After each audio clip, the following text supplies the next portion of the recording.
a little short of his 30th birthday. John, you're going to have to shout loudly over this music.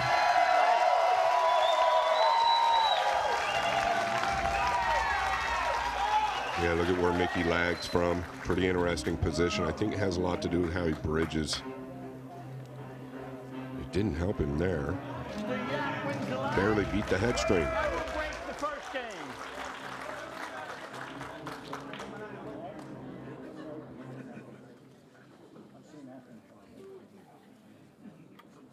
Rack number 1, Mr. Yapp to break. Love the way John Lehman always refers to the players as Mr. This and Mr. That.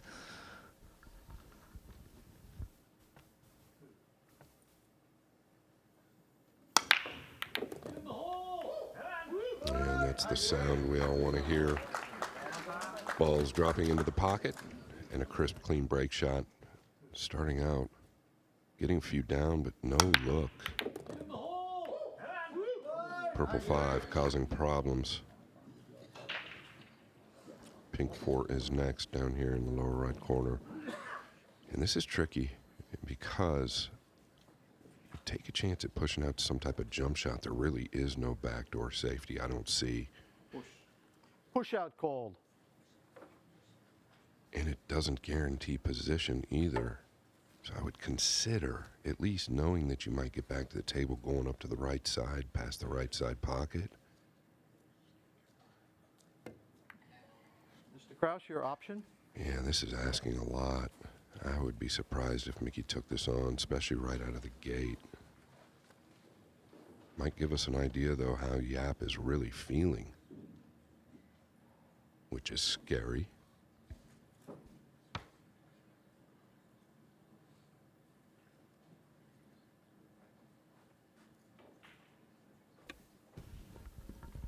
Doesn't matter how well you play to get to a certain stage of a pool tournament, it's always a clean slate. New day. Yapp's hoping that it's the same old form that he's displayed all week.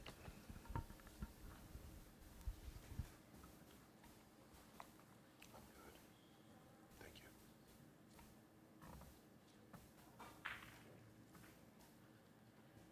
you. Yeah, just a lot going on right here. He's buried it.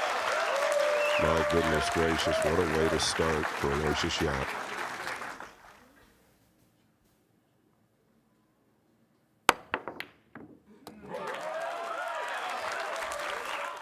He played for the angle fill to get out for the 4 if he happened to make it.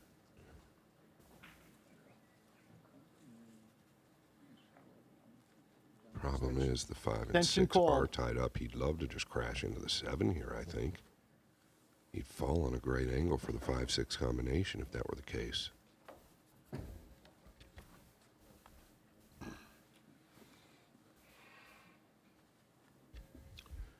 I think he'd be thrilled with anything on the left side of the table. He might just be knocking this away. Okay. Oh, look at this hit here. He's dialed in.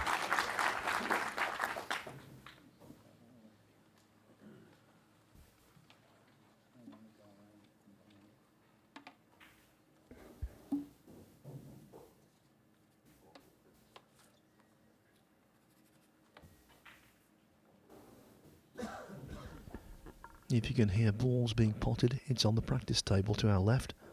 Guess who's practicing? Shane Van Boning, the most dedicated player imaginable.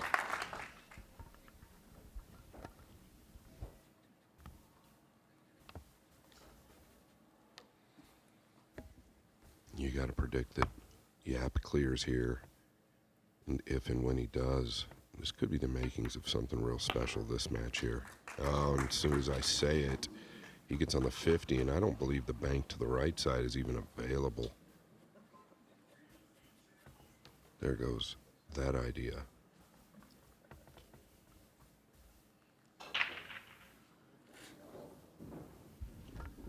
Yeah, poor shot that, because he didn't have to drop the cue ball on a dime. It was got a large margin of error.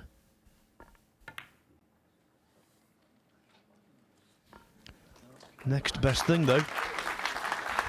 Yeah, speed absolutely perfect. Mickey oftentimes likes to jump this if it's laying right to where he could possibly luck it into the lower left corner. And I say luck because it requires a little luck in the hit. He'll take it on, but looking to go maybe to the bottom end here. I just don't know if he framed this or if he's got something up his sleeve to where he thinks he can find cover.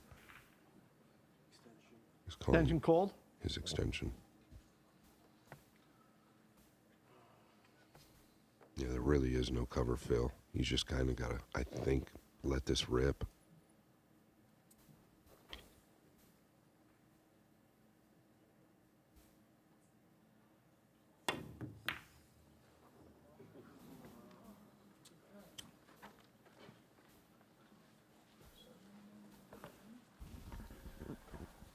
Well, he needed 2 bites of the cherry, but surely now Yapp is going to draw first blood.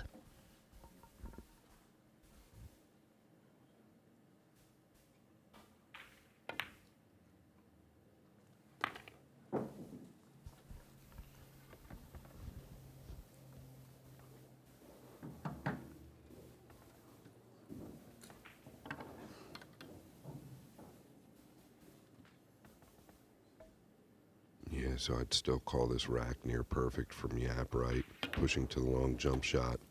Okay. With position, coming with the long 4-ball. Just a little decel getting position to the 7. But the defensive play on that ball was flawless.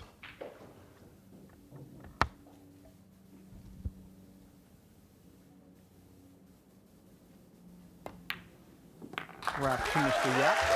For Yapp, it's a case of 1 down, 10 to go. He has been very good here. Thank you. Not had the easiest of draws either.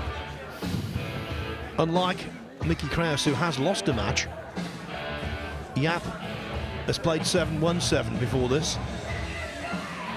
He was extended by Brandon Schuff in winners qualification, winning that one 9-7. But into single elimination, he's been very solid indeed. Roberto Gomez is a fine player,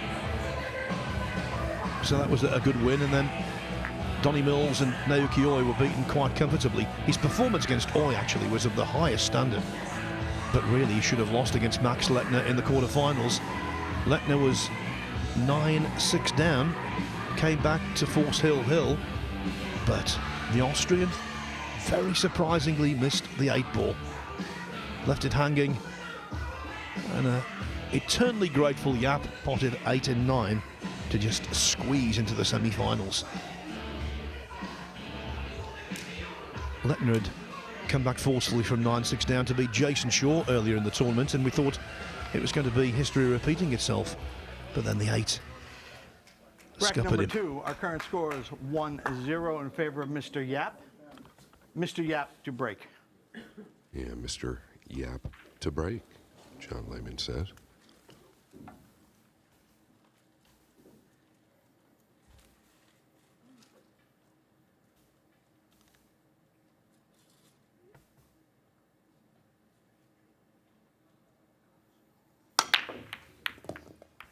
That's a sweeter hit, tracking 1-2.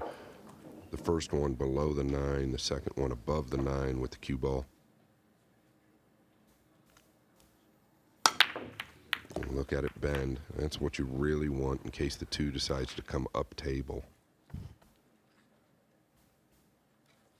He's got traffic here. Got to watch the left side pocket. Not that he's going to hit it hard enough, but if he tries to avoid the 9 on the top end, which I think he has to, he just wants to get out towards the center and he'll be thrilled.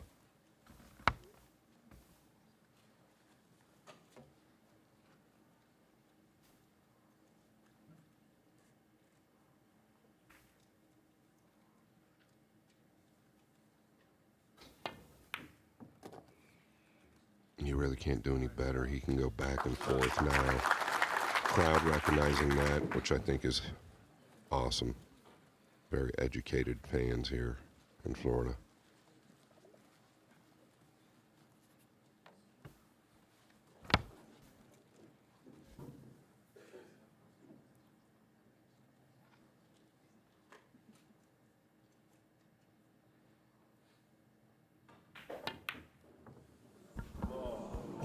Oh, now then, he caught the red 3 ball too thick.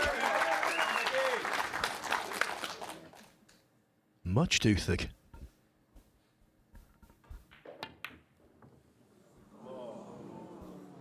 Yeah, and it didn't look like it turned over or anything like that. So just as Phil said, he just caught it thick. And he caught that a little thick. Like to have been a bit closer, but he can draw back down to the left end of the table. Yeah, this kind of shot, he's bread and butter. He's so good at the power game.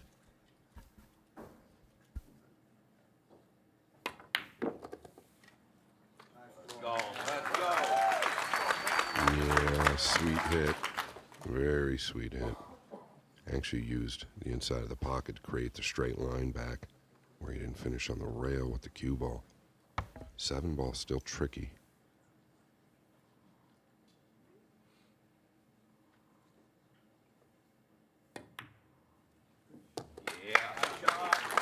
Yeah, kind of needs to settle. Tells me he's going to look at a 7-8 combination possibly.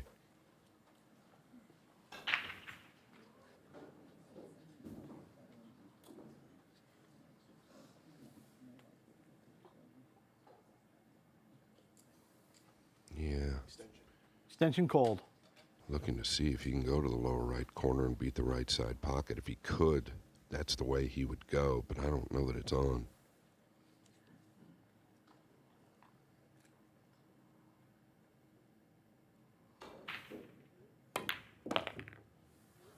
Yeah, this is dangerous, Phil. I think you just had to take your medicine and play the 7-8. A little bit too much here, and we know these tables have not played extremely fast all week, so that's going to be a problem. Yeah, he was hooked on the 7 in the first rack. He's partially hooked on the 7 now, of his own doing. Yeah, I think he tries to tuck down behind the 8, sending the 7 up to the upper left, or how about just banking on in? How about just banking on in, Phil? Turning a negative into a positive. Shame about the juxtaposition of cue ball and 8 ball. Yeah, just fully committed there. Never even thought about a defensive side.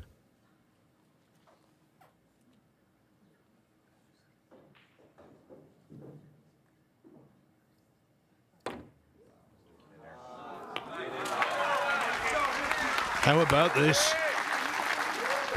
Attack is the name of the game for Krause.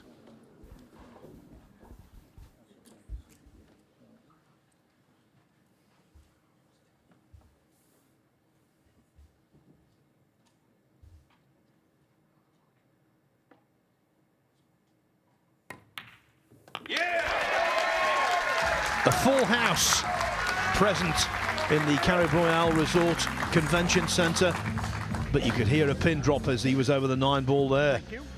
1-1. What a run out from Krause. Adventurous to say the least. Adventurous and entertaining. And you could say that about Krause's path to this semi-final. He was rocked early. He won his first 2 matches for the loss of only a couple of racks, but then he was beaten in winners qualification 9-6 by Badr Alawadi of Kuwait. So suddenly he's on the back foot, but he responds by beating Romania's Cristian Sadea 9-4.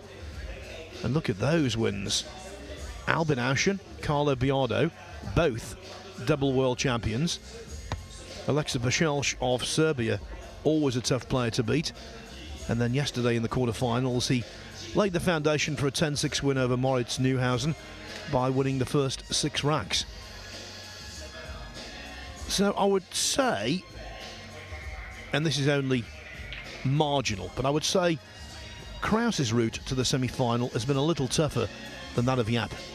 Yeah, and maybe just a bit cleaner. Kind of a stark contrast between Yapp's route and his finishes versus Krause's. Phil did touch on Max Lechner and Yapp's finish yesterday. We'll touch on that in a little bit. A couple of interesting things happened in that match. Really Bracket out of number 3, Yapp's we are all control. tied at 1 game apiece. Mr. Krause to break.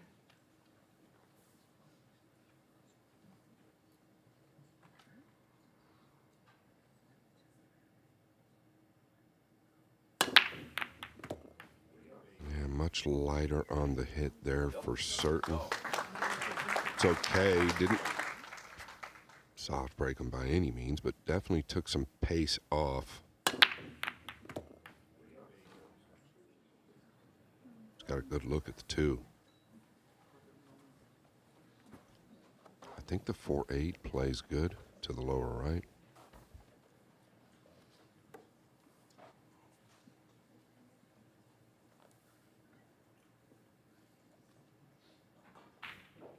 Tough shot here, punching forward, long bridge. Oh, that's a really good sign, as clean as he hit it. Table just seems a little bit muddy.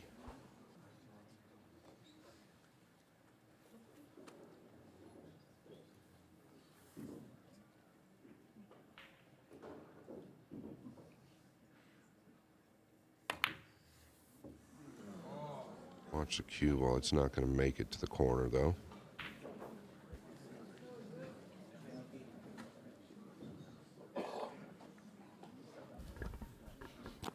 Absolutely terrific atmosphere here to get one of our matchroom majors where so many people are in, so many people are invested in the matches, in the personalities involved. It's a great sight to see.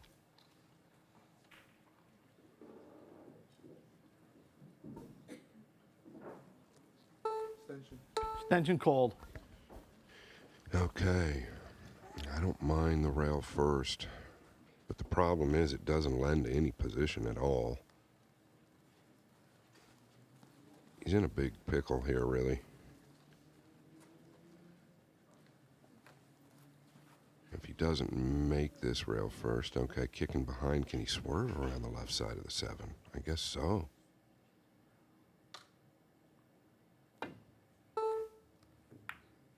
Yeah, very good. Very, very good. I didn't think he could get to that side. They are the very best of shots, aren't they? The ones where it's well conceived and well executed. Yeah, there's just no holes in Yapp's game. Extension called.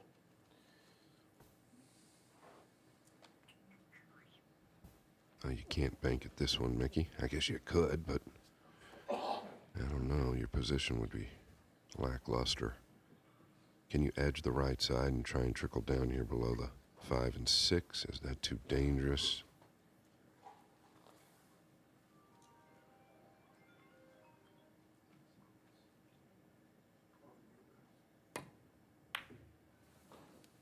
He played to catch it thick. Cue ball needs to travel. Yeah, and you hear Mickey say it died. You know, Phil, with all the people here, you know, and there are a lot of people here, and it's mid-afternoon, humidity is very high. Maybe the table playing just a touch slower. These guys, the best of the best, they'll get used to it right away.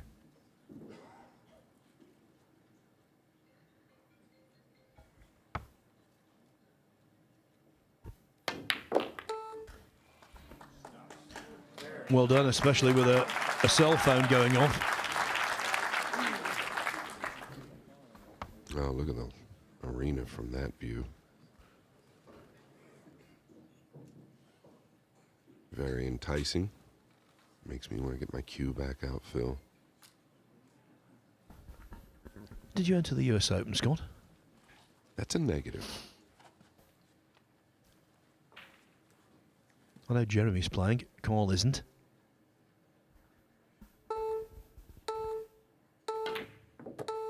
Oh, what a hit here. Does he get all the way down? He acts like he does. This is spectacular to get up and down. Absolutely spectacular.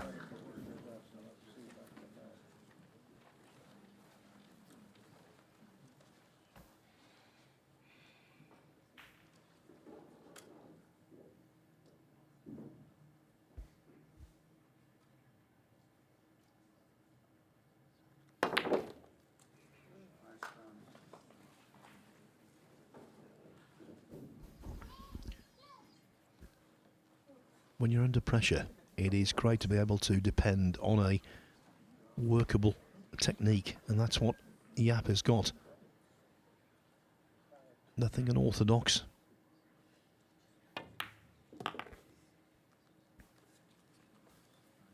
Delivers the cue sweetly.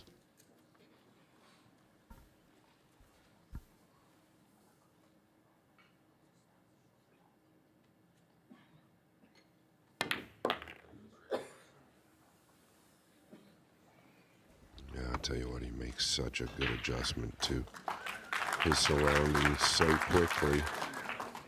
As Phil just said, there's just nothing flashy about him. He just continues on.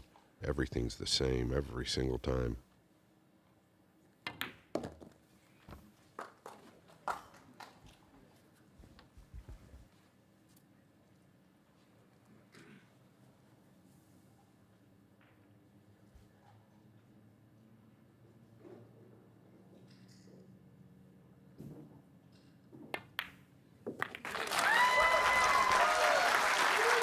Yapp regains the lead.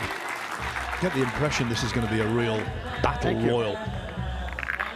Now in 2021, at the Harrah's Resort in Atlantic City, Aloysius Yapp almost won the US Open, beaten in the final by Carlo Biardo. Well, this time, the US Open is going to take place in just over a week's time, August 18 to 23. Same venue on the boardwalk there in New Jersey. The livesb.io US Open will feature a record-breaking total purse of $500,000 US and a record-breaking first prize of $100,000 US. And Yapp, indeed Krause, serious contenders to cash. Yeah, without a doubt.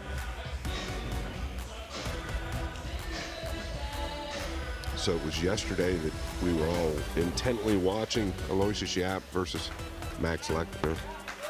Yapp was leading 9-5. Lechner come through. Rack number 4, current score is 2-1 in favor of Mr. Yapp. 8 in the side, Mr. had Yapp to track around. to break. Missed the 8 in the side, and it just laid up in the lower left corner for Yapp. To that point, though, Yapp had done nothing wrong versus Lechner.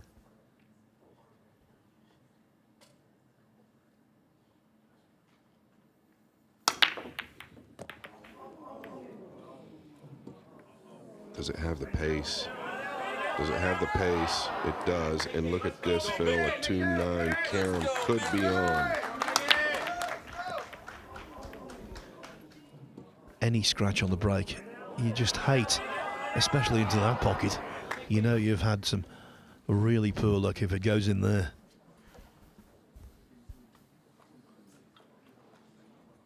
Yeah, he's choosing against the Karam. And I don't blame him. The 9 is just too high. Really the 4 to the 5, and that's all he really needs to think about right now. I don't think he'd mind being just left of where the cue ball is now so he can go back and forth. Yeah, somewhere on that line.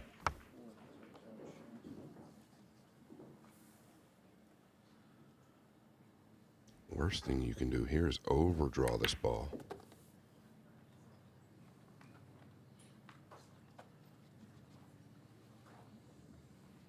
He's another player that gets that finger going.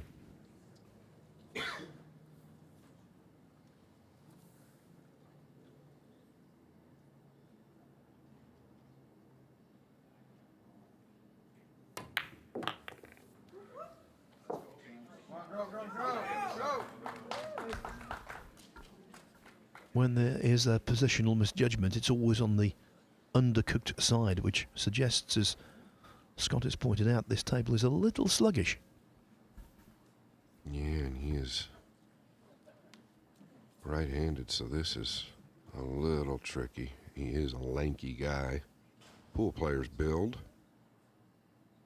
Just a sliver to the upper left.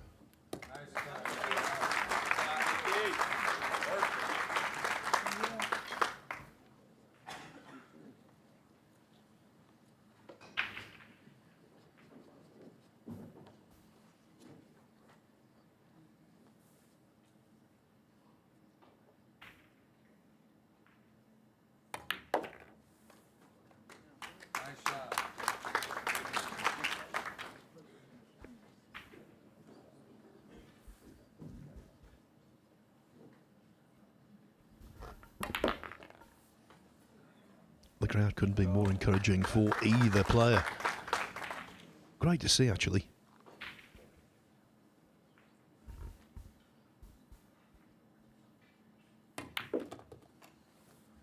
Best possible atmosphere.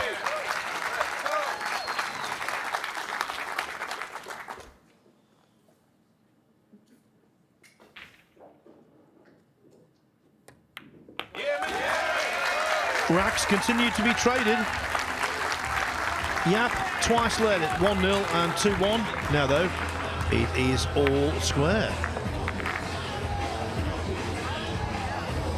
So much on this for Mickey Krause in terms of the rankings. He's currently World Nineball Tour number 9. If he were to win this match, he'd move up to number 7. If he then goes on to capture the title, he would climb to number 5. As for the Mosconi Cup, right now he's 8th on the European team list. If he wins this match, he'd be 4th on that list. And if he wins the tournament, he'd be 2nd. Now our next semi-final will be Shane Van Boening against Chang Yulong. Both of them practicing away. So the match we've got now is a battle of two 20-somethings. The other semi-final, a battle of two 40-somethings. With 42-year-old Van Boening just the junior. What worries me about Shane Van Boening, and it's not based on any logic, he just had such a wonderful run through the tournament. Breezed his way through every single match. Never been made to sweat. You don't win tournaments like that. The vast majority of times, if you win a tournament, you've had at least 1 or 2 scares. Not even a mild scare for Van Boening. Rack number 5. We are currently tied at 2 games apiece. Mr. Krause to break.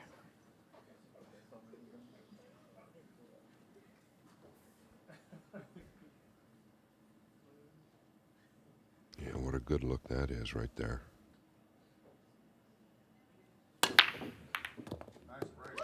He picked up the pace there, noticed the pink pour tracking with some speed. Does he have the gap on the 3 to the right side? A great look. Boy, how big would this be? Because if he can knock the 3 in, and it's hard to tell, I don't know if the 6 has got him or not, but if it's open, everything opens up.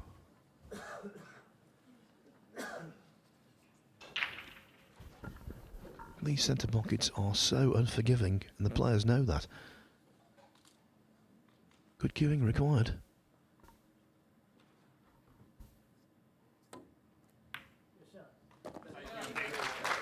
Good cueing delivered. Yeah, Phil, without a doubt, he aimed it to the wide side of the pocket. As you said, they're unforgiving. You catch the inside of that knuckle, and it's a bad day.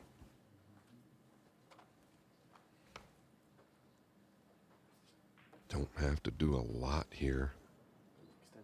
Extension called. Purple 5 next, lower right corner.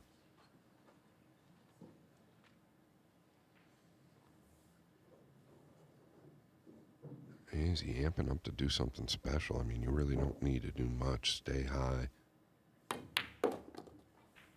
I don't understand this decision by any means. I just don't get it. You're asking for trouble here.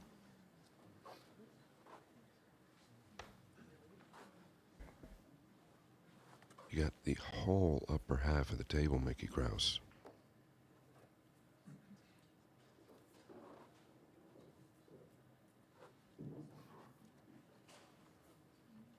Now he's got to elevate.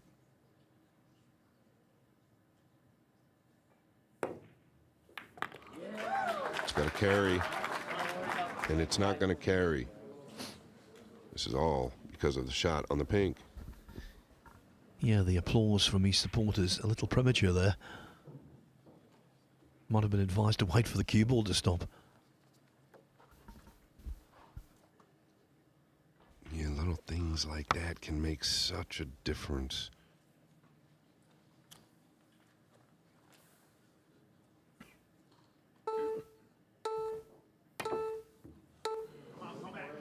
it's not going to get the rail, that's for It's a certain. foul, no rail. When we look back on game number 5, when the Clock, please. 5 was really just hanging in the lower right corner, Mickey tries to get down table, I believe. Will this be a game changer?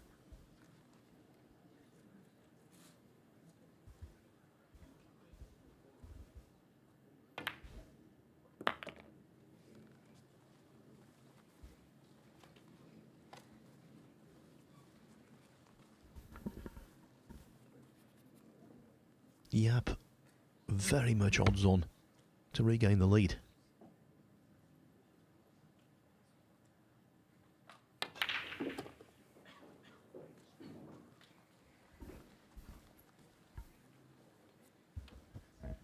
Yeah, I don't want to pick on anybody here, but I feel like if there is a difference between these two players, it would be what really just took place there.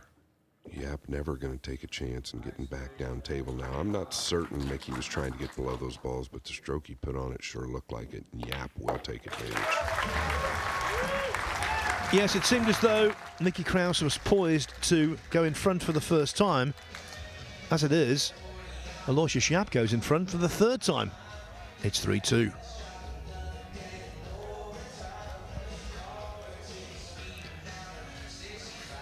By the way, just a rewind to the rankings. Here they are. Look at the talent there. Koping Chung not here this week, together with Koping Yi, his elder brother. They're playing in the World Games in Chengdu in China, but they will be at the US Open, of course. FSR was world number 1 for quite some time. He's down to 8th right now. Krause, as we said, if he wins this match, he would leapfrog FSR and Koping Chung and move into 7th place. As for the top 5, it's Filler, Chua, Yapp in 3. That will remain so regardless of whether he wins the tournament or not, because the last 2 World Nineball champions and their $250,000 US first prizes are Biardo and Gorst, and they are 2 and 1 respectively, well clear of the opposition. In fact, Gorst has a $200,000 US plus lead over Biardo. Pretty fascinating though, Phil, right? We were looking at the schedule just a bit ago. There's 10 majors alone this year. We're at the halfway point. If you like Rack playing number pool. 6, our current score is 3-2 in favor of This is for Mr. you. Yapp. Mr. Yapp to break.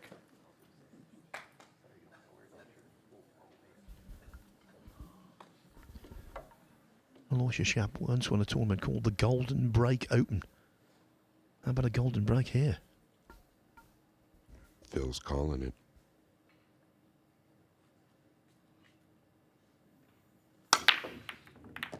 Oh, it was actually very close, to be fair.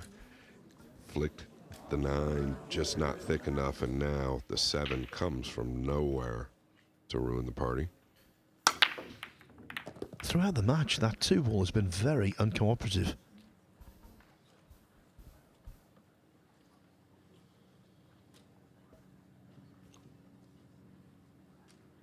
Definitely going to roll out here. Question is where to? By the way, talking about our second semi-final, I've been talking to a couple of people who've been watching Chang Yu Long play a lot this week, and they reckon that one of the keys to his success is that time and time again he's broken off, and the 2 has been his best friend. It's been right there for him. And it's happened so much it's clearly not coincidence. He's got it worked out.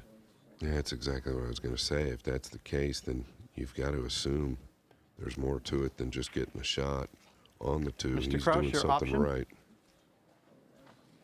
All right, here's what's tricky. The 3. You notice it's not near frozen. You could call it a big ball, meaning just off the rail, but it's almost too far off the rail. 2-3 combination, very difficult. You could edge off the left side of the 2 and use the 9, very touchy. I think there's a real good push out from Yapp.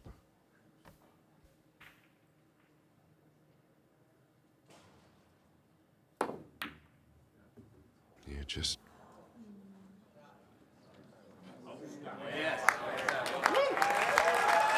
Figured he wanted to catch it a tick thinner, but once I saw it track off the second rail, what a play this was. He knew all along where it was headed.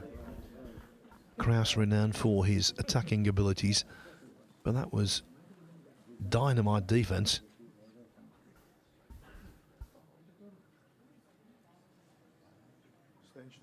Extension called. Yeah, and you see the speed at which he had to hit it, so he was fully committed to get up behind the 7. I don't think the 2 was ever really a thought.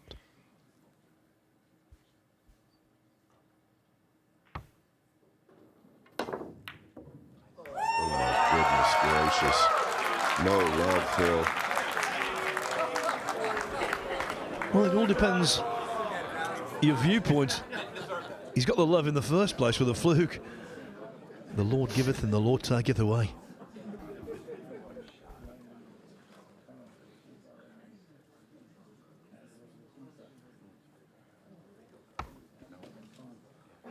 Oftentimes in this situation, you catch the top side of the 3, you can get safe. You catch the bottom side, you can get safe. And you double kiss it, it's going to be rough. Well, Krause won't get a better chance than this to again tie things up.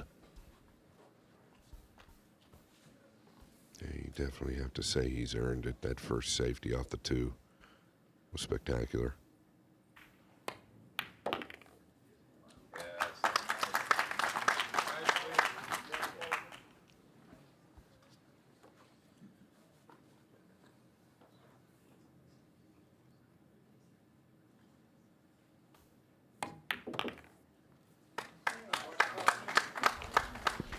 The Carib Royale Resort holds a special place in the heart of Mickey Krause. He was the only rookie involved when Europe won the Mosconi Cup here last year. And he contributed to that 11-6 victory over the USA.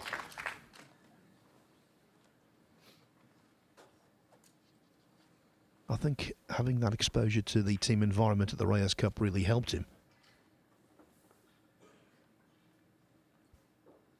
Yeah, I was there. That was pretty eye-opening for Mickey.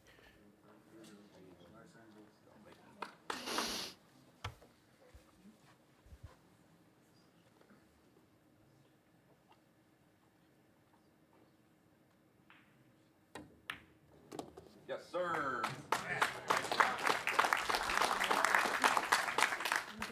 Yes, reminiscent of that famous call by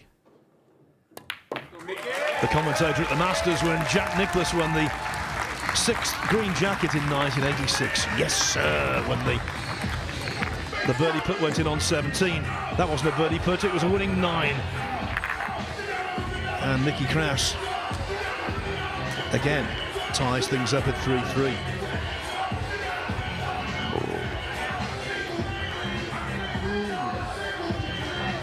Absolutely terrific match, terrific atmosphere.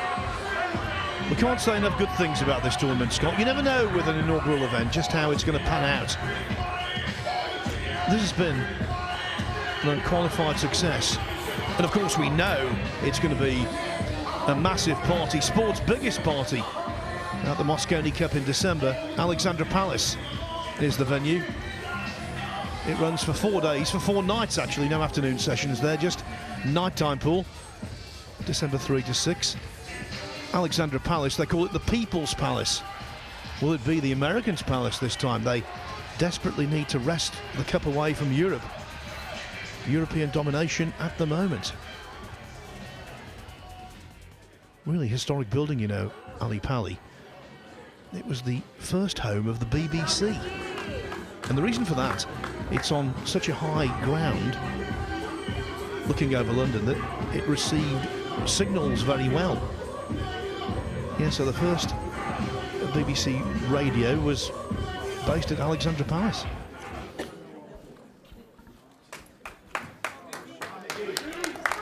Rack number 7. There's actually a museum there. Our current scores all tied at 3 games apiece. Mr. Krause to break.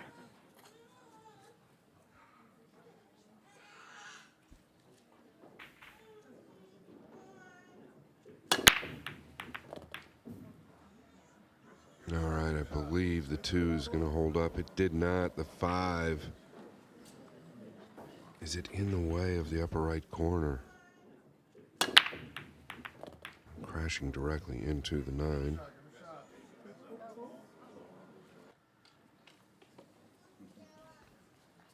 I think he can go to the upper right. Does he want to? Can he knock it back down? What's he thinking? He is an aggressive player, so he is going to commit to the upper right corner. Can you avoid the pink with the cue ball?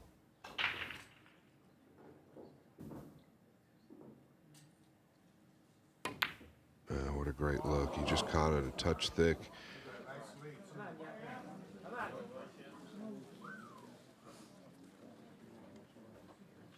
Yeah, so far, Phil, it just feels like trading blows, right?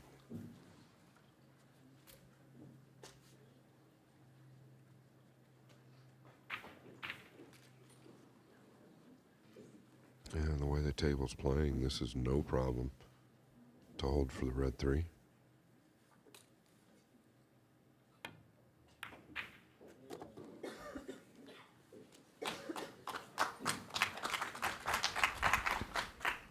Everything about this match is living up to expectations. The only thing I don't want to do with regard to this contest is to predict a winner.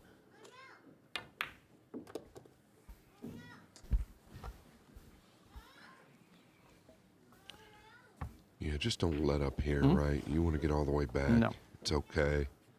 You don't want to have to fight with the 9. Hey, he's got a little more angle than I thought.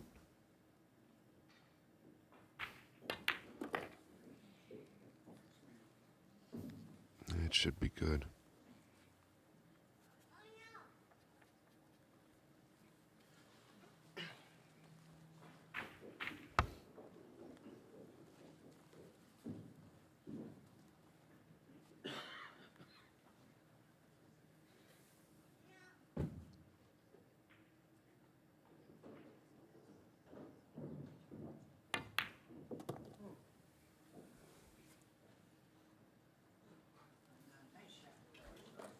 Yeah, I think he's good. He can just come straight back now.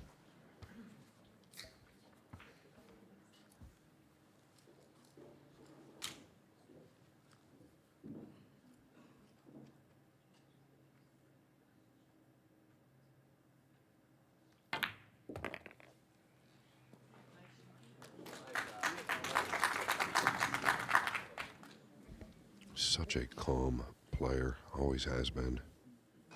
Delivery through the cue is as good as it gets. Always following through, 4 to 6 inches every single time. The backswing is the same. And what I mean by that is the final takeaway. The tempo, always the same. Every time Krause responds, Yapp reacts.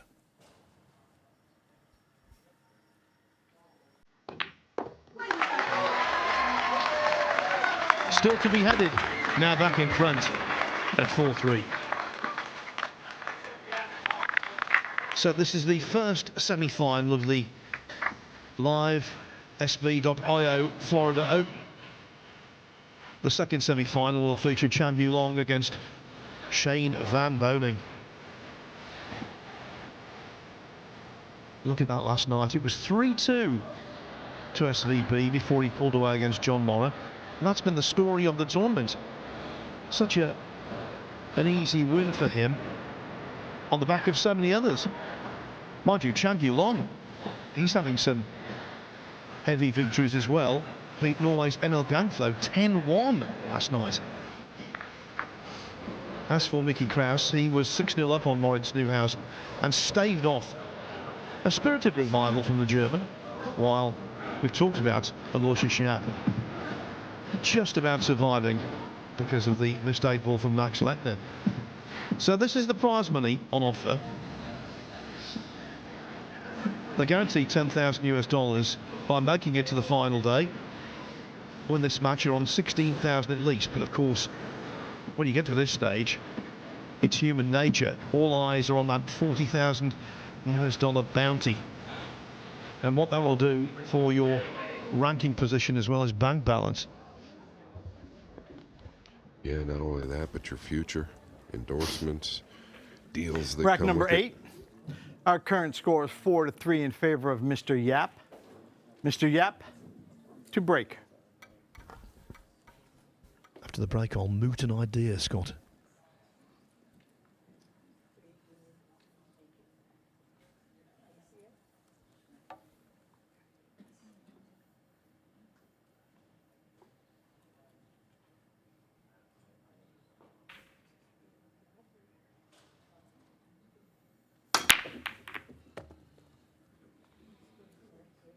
All right, he's going to get a look here, and I believe the 5-7 lays nicely. It's just a trick to get to the 3, Phil. Yeah, the 2 playing ball here. Yeah, the idea I was going to give you was that in snooker, Matchroom put on a absolutely superb tournament every year called the Champion of Champions. You win an event on the circuit, you get into that.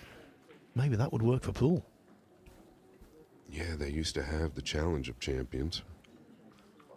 I think something like that would be great. We've got 10 majors on the stop list this year, so what's wrong with something like that? This is going to require an extra special stroke, I believe. He's got to beat the right side pocket if he's coming backwards. This has got to be clean.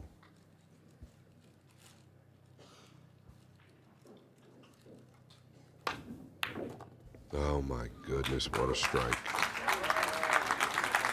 Yeah, if you overpower that or get quick at any point in that backswing and delivery, it's over with. It's as good as you could ever hit it right there. Made it look extremely easy.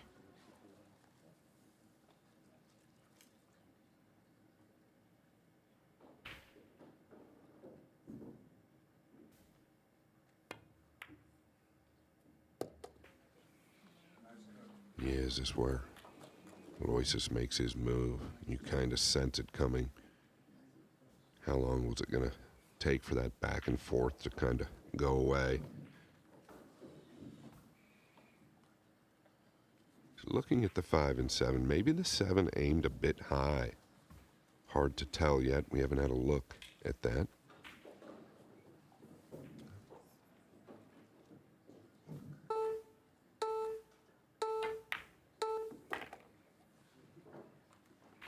Yeah, it tells me where he's placed the cube on. Maybe the 7 a touch high, so he'd have to throw it downward, but it looks pretty good to me. And there's a great look. So I think he can roll this if he'd like.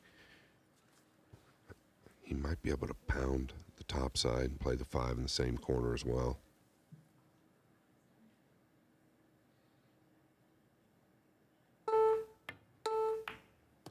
Yeah, that ball was dead wired.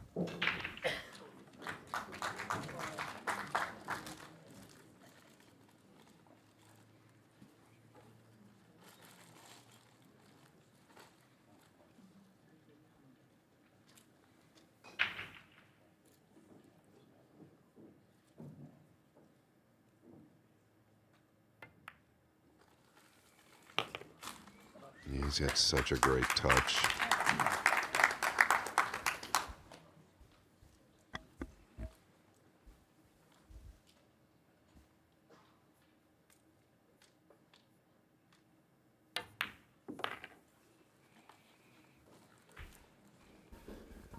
It appears for the first time we're going to get a little daylight between the two of them. Yeah, and it all started off getting on the 3.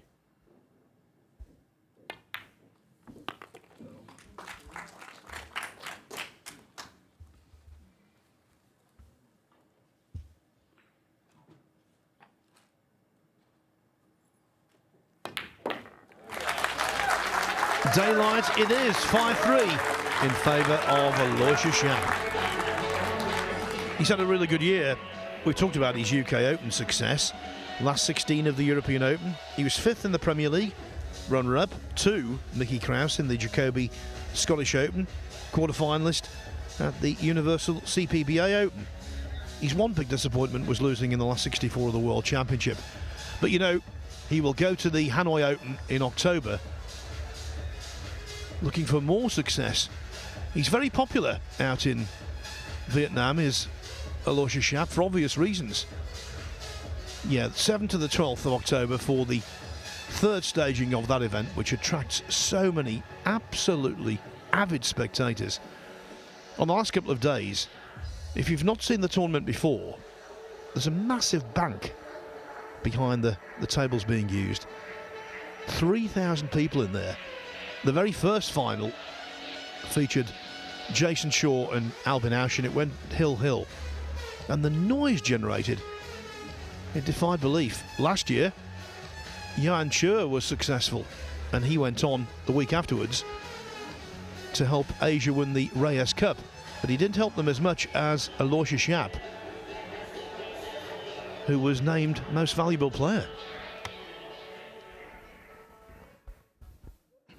Rack number 9. Current score is 5-3 in favor of Mr. Yapp. Mr. Yapp to break.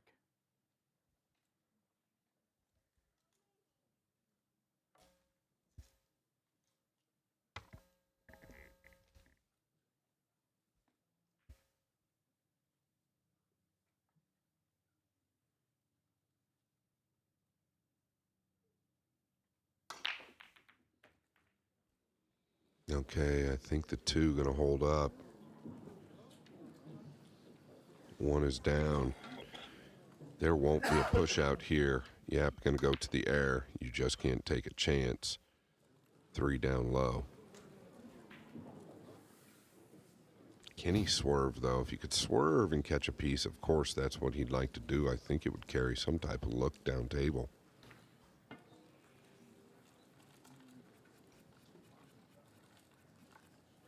Continues to shake the head, and I don't blame him.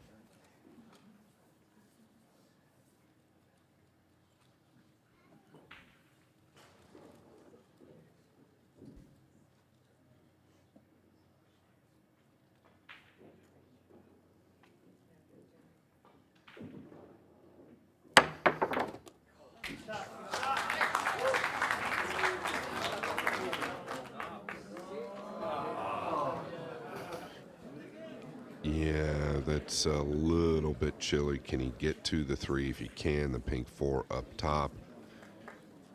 What an amazing effort just to get the cue ball back down table. We saw how deep the 2 really was.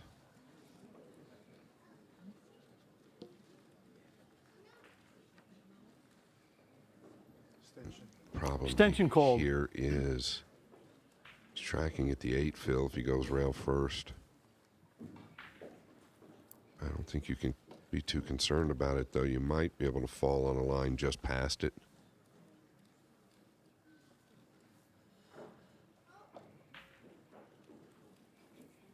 I still make him a favorite from this position. It's a big pocket. Was he drawing it rail first with a draw ball?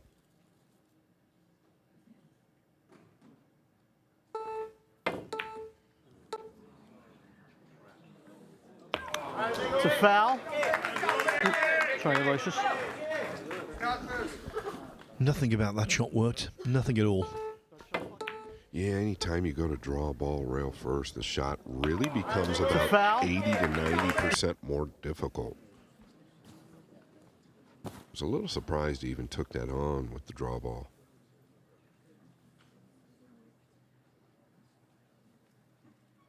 It was all due to how big that black 8 was. He just couldn't get through it. Mickey with a big opportunity, but falling short again. Gonna need the extension, I assume. Yeah, even though he punted the 3 there, he was a hair thick on it, and that's why the cue ball didn't make the journey that he anticipated. Little things like this add up over time.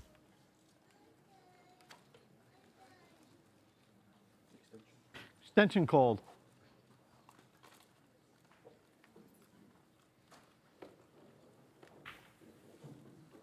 Yeah, really stretched out here. No excuse with ball in hand. Watch out here. Yeah, still tricky.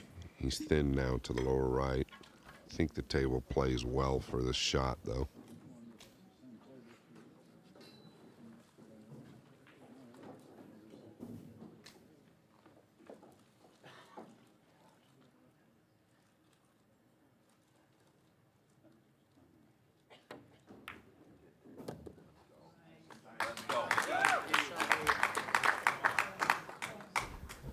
Should be out of the woods now.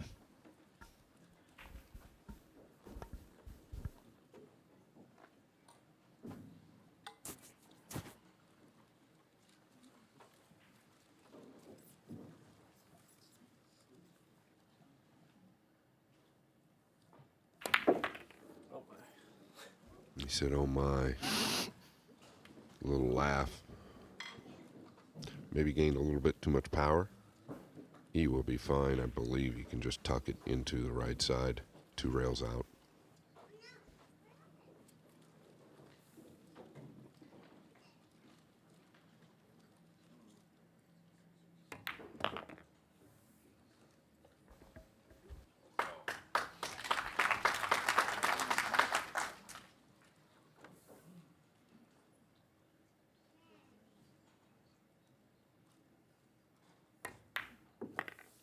Yes, Mickey. Let's go.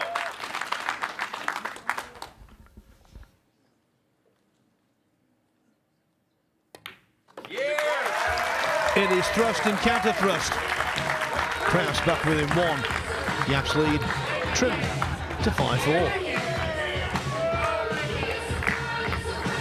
Of course, Mickey Krause made his big breakthrough by winning the European Open last year, almost to the day actually, in Fulda, Germany. And this was the decisive 9-ball, overcoming Johan Chua 13-8.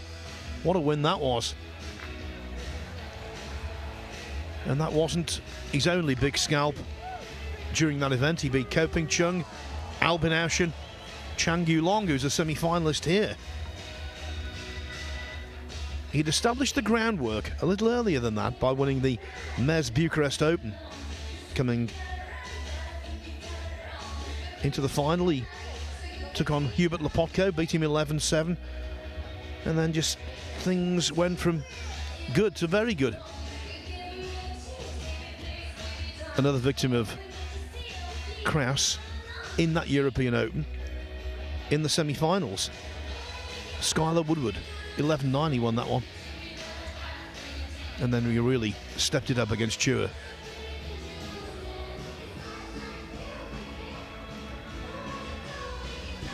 Yeah, he captured that title on August the 11th last year. August 10 this time. Will he have the same biorhythms? Well, it sure looks like he does.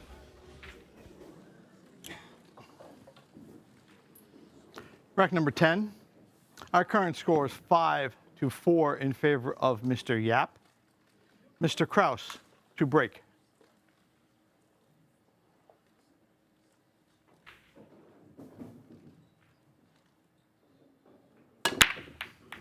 Short with the 1. This is the first time we've seen this.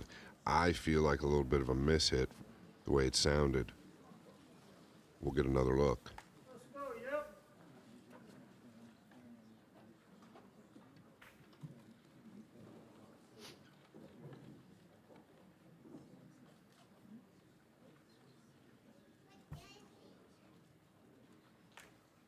No, I thought we'd get another look.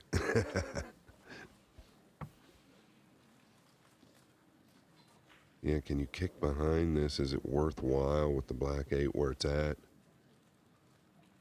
I don't think he can get to it, obviously, the way he's acting.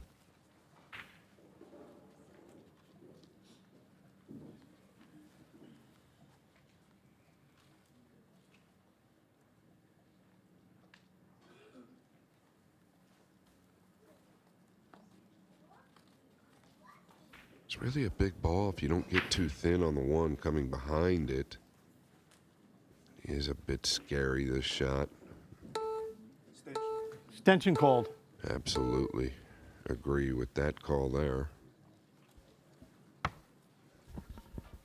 Yes, it's a 30-second shot clock. 1, 30-second extension per player per rack.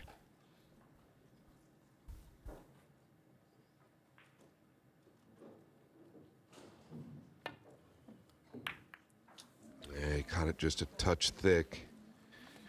It's going to lay up in the lower right corner. I thought he might just soft roll that ball, Phil, to where the 8 becomes a bit bigger. Because you can hit it thick or thin if you soft roll it. The 1's not going to come off so hot.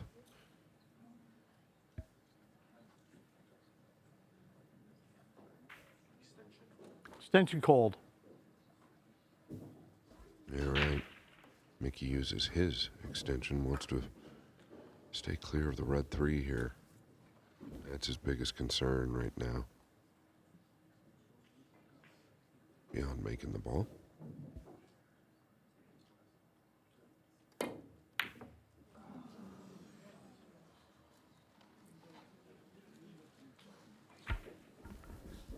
Missed 1. Left 1.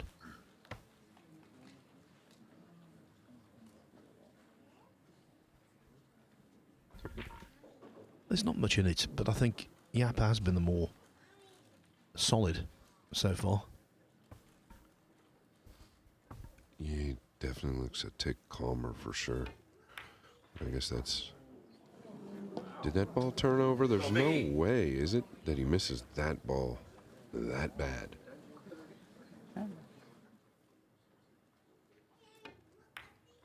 I don't know. It didn't look like a big reaction to me. I am the first to offer condolences when someone suffers a skid. I don't think that was. I think that was down to him. It's shocking there. We give these guys so much credit. They play so good. When they miss a ball, we're all stunned. Really shouldn't be like that. They are human.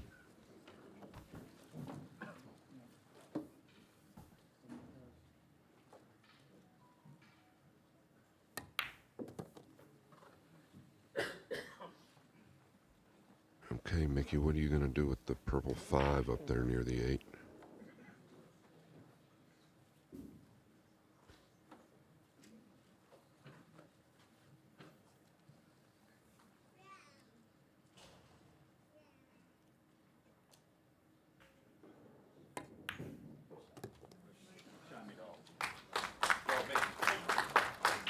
Yeah, where did he get? Can he go forward?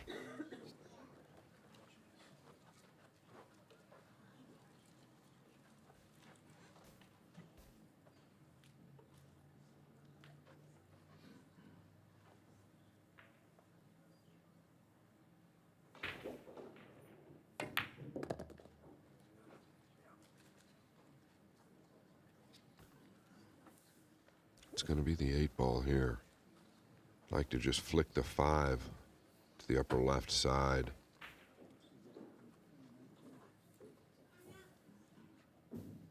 Got plenty of time.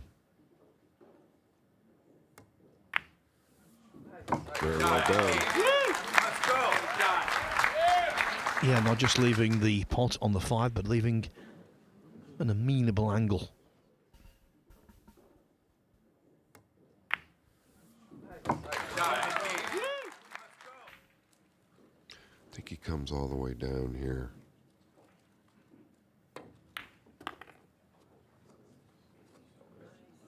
Let's go. So far, Phil, it's just blow for blow, right? Big miss, though. Rack 10. Unexpected by Yapp on the 1. Yes, Mickey.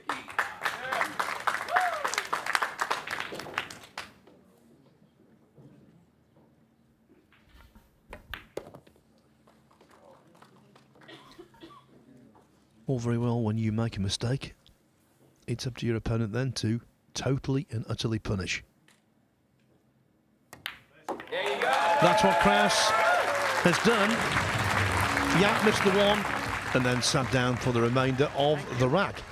And so for the 4th time in this first semi-final, the scoreboard all even. It was 1-1, it was 2-2, it was 3-3, and now it is 5-5.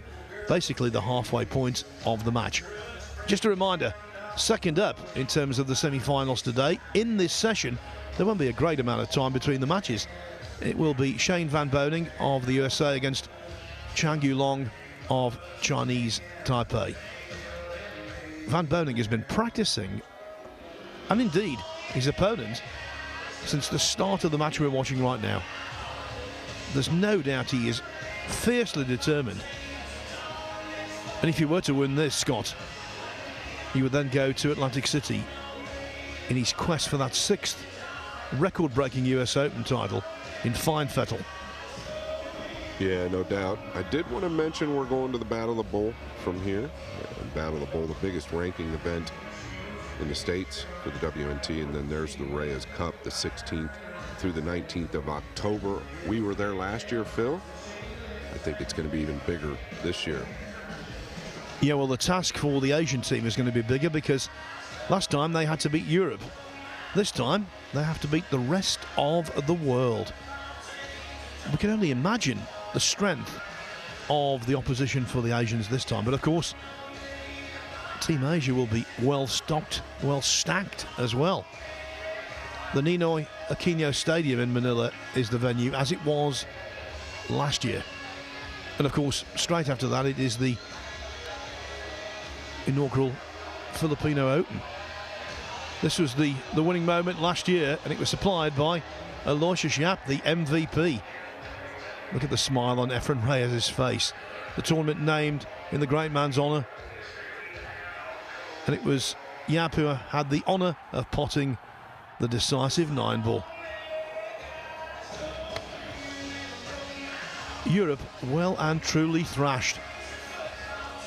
Yeah, they had a hard time lifting Yapp up there. It was really actually a fun scenario. What a great event. Yeah, there you got Johan Schur. Another player who was delighted to have success on home soil. And he's delighted to have a major World Nineball Tour ranking event there as well. Immediately following on from the Reyes Cup, the Gateway Mall in Quezon City will be the venue for a 6-dayer. 256 players will turn up for that one. And that's going to be our closing Matchroom Major of the year. Individually. Yeah, until the Mosconi Cup. Once again, 10 big stops throughout the year. There is sport's biggest party, Mosconi Cup at Ali Pali, December 3rd through the 6th. Alexandria Palace in London. It really has become the home of indoor sports in the winter in the UK, because apart from that event, it also hosts the PDC World Championship, the darts, and the Master Snooker in January. That's the trophy here, the Golden Palm Tree. Only 4 players still left in with a chance of having their name engraved on that later on this evening.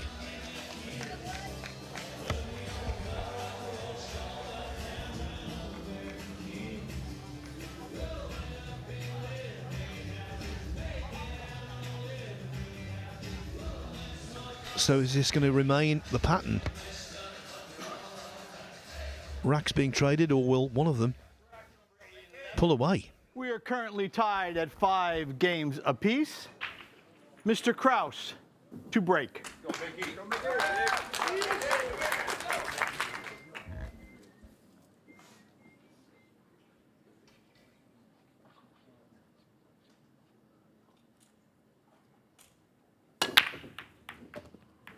Great hit. Great hit. He's going to have a very good look at the tee this time. I'd definitely say he's about medium pace.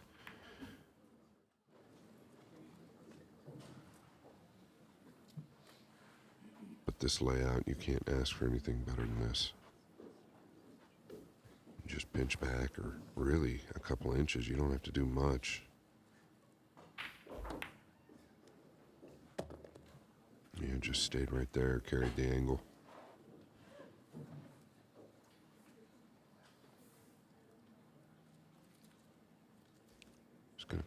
right side here of the 4.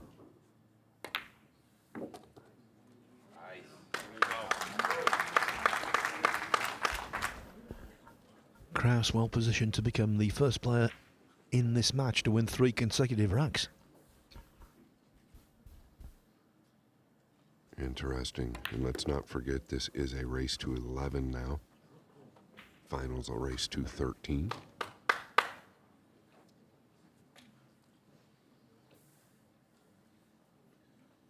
And just steer clear of the 7. Nicely done. He is a huge proponent of the open bridge. Even with power, rarely see Krause use a closed bridge. There's a look at how clean he's striking the ball. Oh, and I think this has fallen excellent to where he can come back.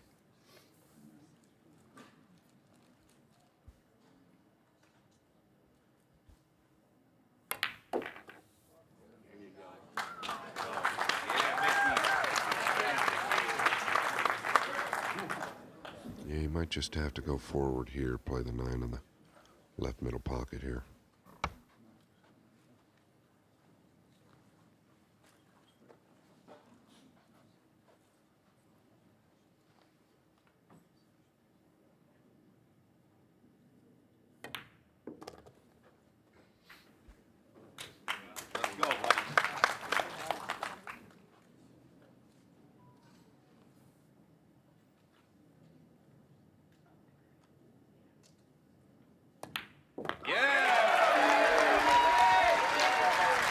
It's a first lead for Mickey Krause. Thank you.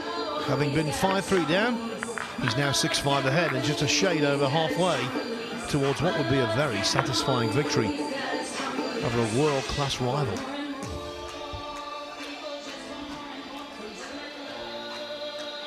Scott, I think this week has shown us, as the US Open does every year, the appetite, the thirst for world-class 9-ball pool in the United States, very much there. I think this is the place where it's happening most around the world, don't you?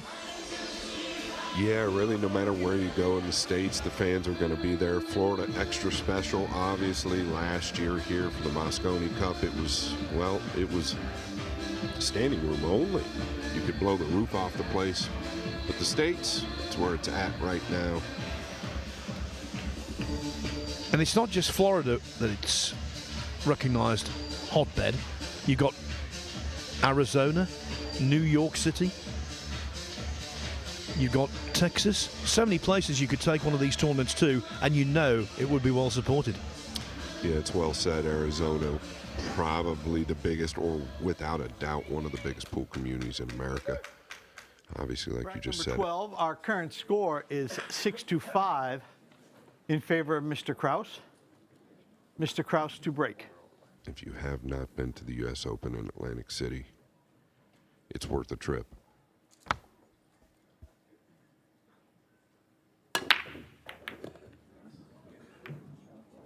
A little different story here.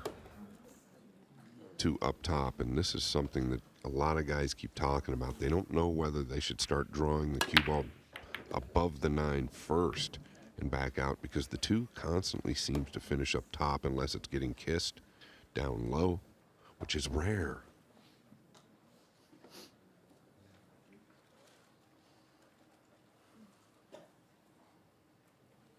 Just don't see the 2 finishing low very often anymore. What's he doing here? Mickey is an aggressive player now. I'm not saying he's going to attack to the top left, but what do you got in mind?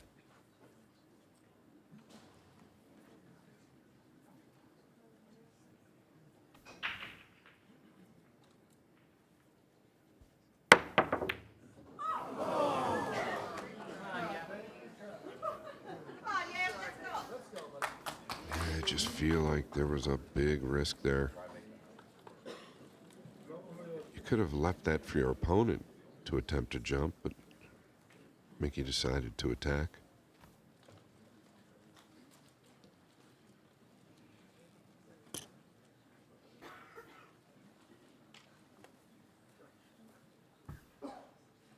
He's got to work the cue ball now. Extension. Extension called. Two ball is not frozen. If he chooses to use an inside ball, you have to catch the two going in. I think it's a little easier to make with an outside ball, but the three really doesn't have a pocket.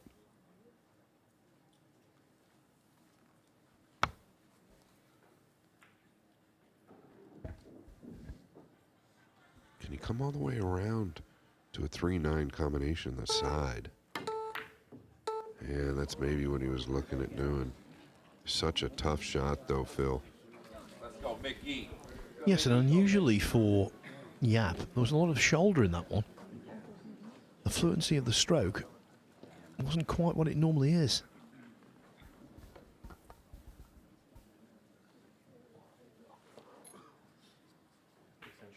Extension called.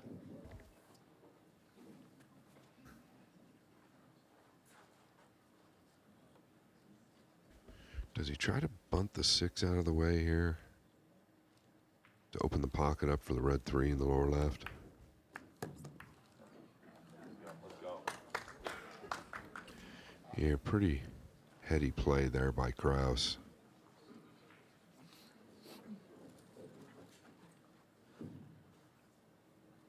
This is still tricky. I don't think you go rail first here. You just want to suck up to the left side.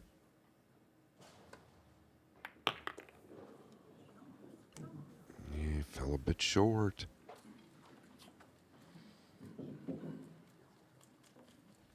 A recurring theme. Underhit positional shots far outnumbering overhit. Yeah, the extension is used up. Doesn't have a corner pocket on the lower left for the 4. So where do you finish here? Wow, okay. Couldn't do any better than that.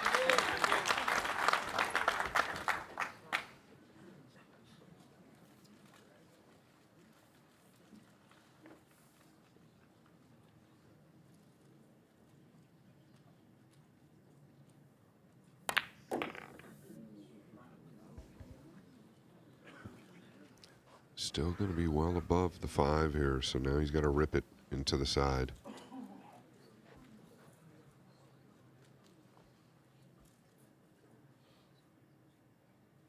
This is missable. Let's go, Mickey.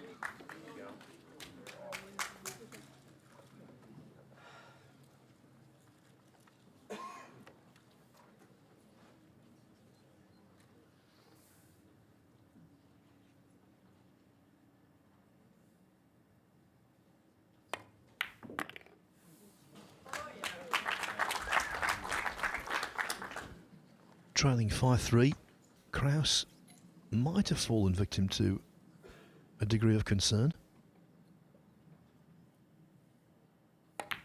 But now the man who's worried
11-4, but as I say, 2025 has been pretty fruitful. Rack number 13. Our current score is 7-5 in favor of Mr. Krause. Mr. Krause to break.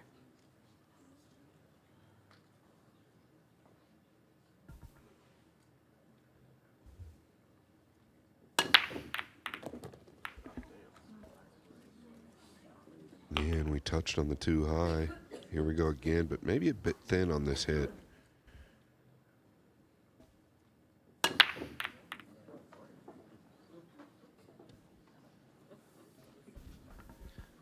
The 6-ball did a disappearing act there. It stood over the pocket for what seemed like an age and then finally decided to drop.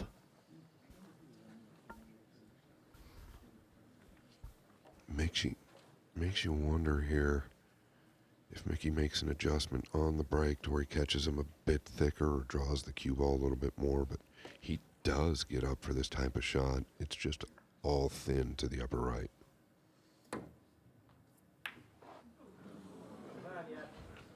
It wasn't even close. Yeah, the tell there, he was up on the shot quite quickly. As soon as he made contact with the cue ball, I think he knew deep down it wasn't the desired contact.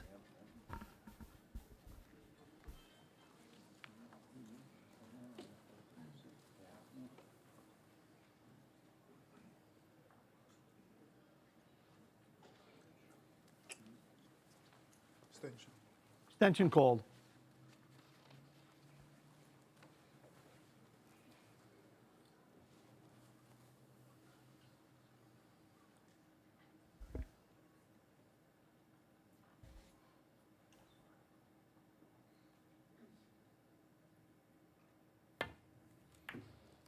Okay, I saw him make an adjustment in the tip position.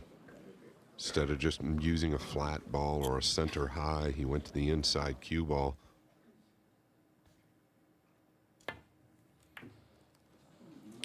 What happens at times when you're putting a little inside spin on newer cloth or less played cloth is the cue ball just doesn't get back in time like you expected. So maybe just a little overcompensated there.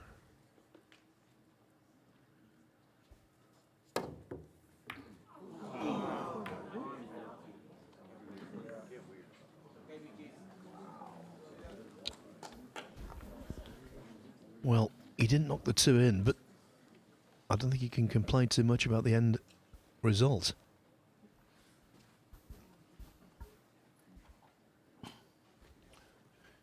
Kind of felt like if you hit the 2 in his position, it was going to go, but look at the cueing here.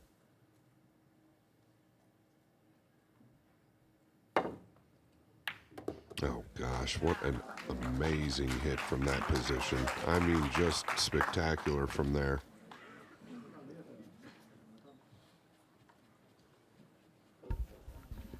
And we've talked about this all week, Scott. Another example there.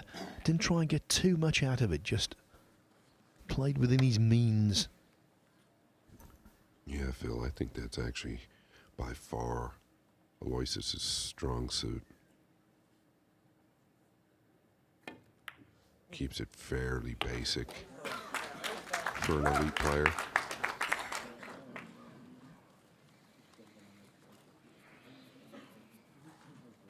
So a couple of blunders on the 2, and Yapp coming out the other side looking pretty good.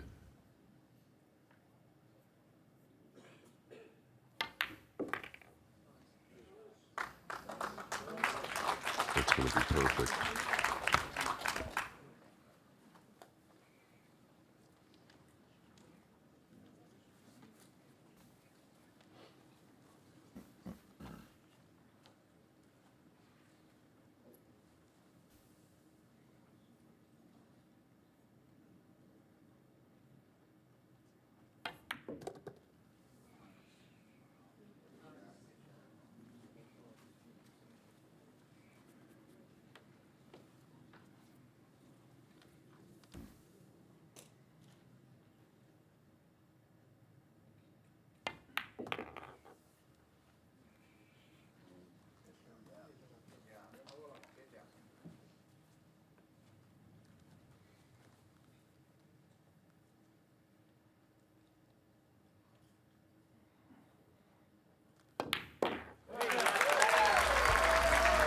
just what the doctor ordered. After losing 4 consecutive racks, Yapp hits back. What a good match this is. It's actually reminiscent of the recent World Nineball Championship final, where one player would look good and then the other one would respond.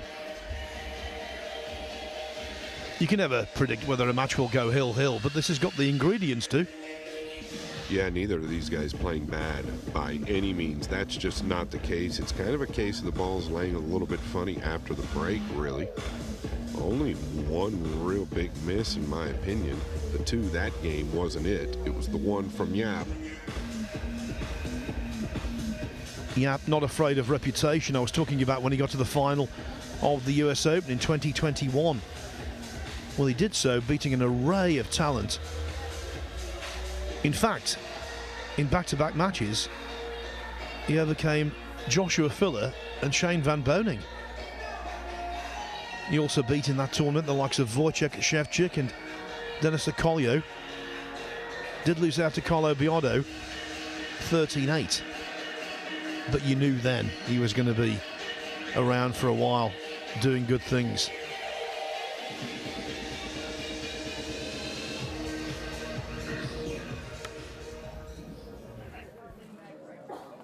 Rack number 14, our current score 7-6 in favor of Mr. Krause.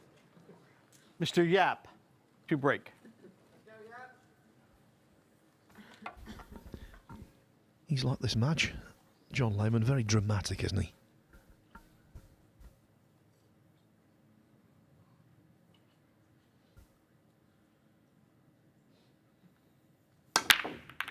More power there. Going to get a great look at the 2. And this is just what the doctor ordered for Yapp. I've been rationing these mentions, but I'm going to say it here, roadmap. You've been chomping at the bit since we started for that phrase, Phil.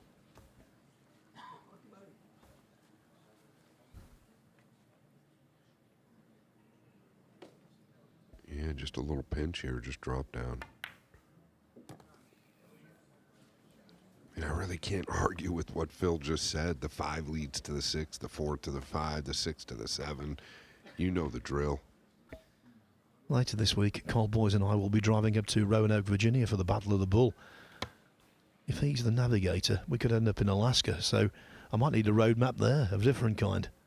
Yeah, Phil, I'm going to make sure you guys get there safe and sound. That's why you and I are working together on that project to get there.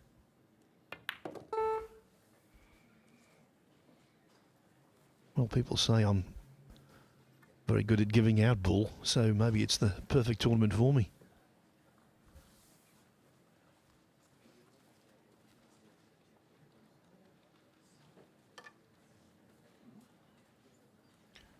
On a slick left-hander here. A little bit of a stretch, getting the extension on.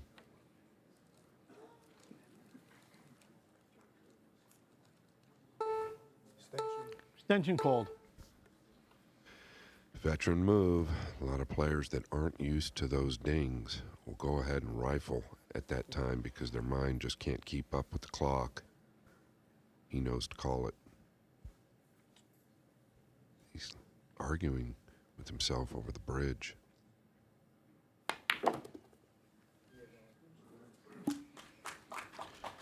Yeah, shot clock management is an art in itself, and of course, the more you play centre stage, the more you get used to it.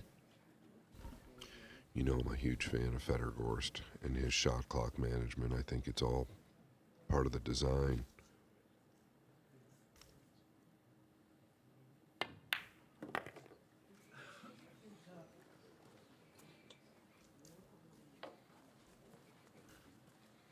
Would not have hated to be straight there on the 6.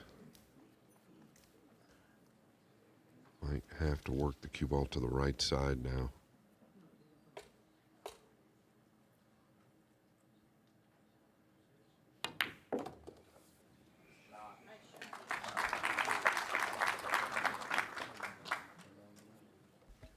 Here we go again, Phil. Looks like we will be tied up.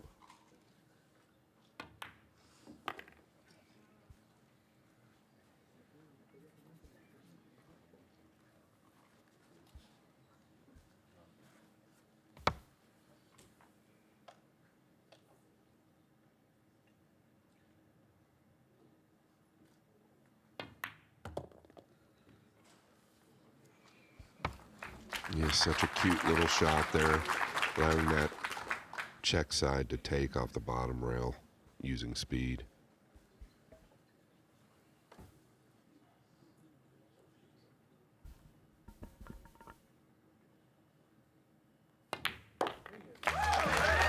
It is the 5th time the scoreboard has given us parity. 7-7. Started out as best of 21 this. Now it's down to a best of 7 from here.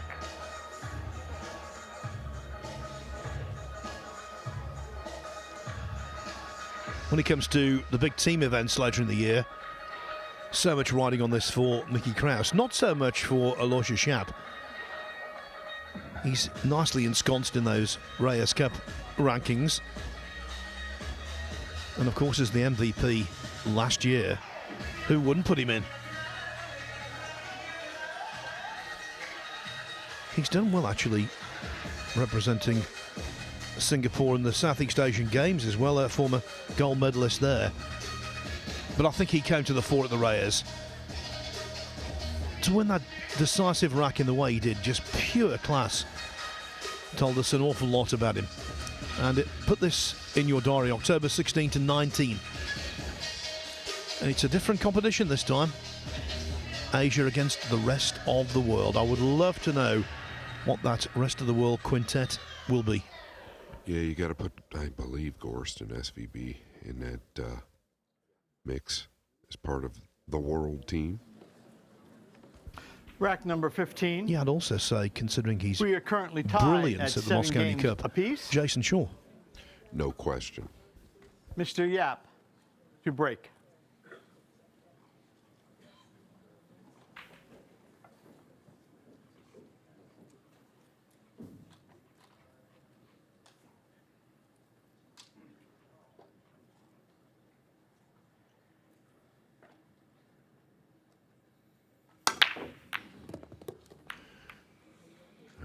Same old story, though. Cue ball low.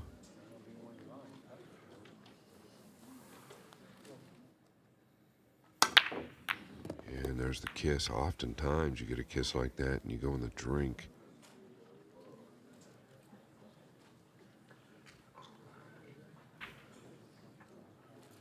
There's a couple of options. I think the 8 is actually a pretty big ball. You can knock the 3 up past the 6. I don't think the scratch is on if you hit it clean.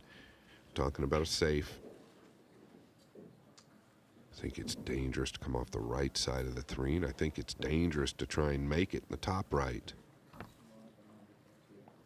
But you do have to hit it clean, meaning real thick, if you want to bank it past the 6 and track one rail in behind the 8.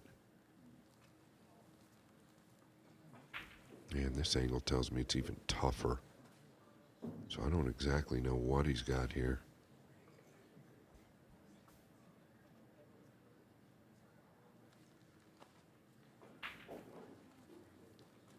Extension.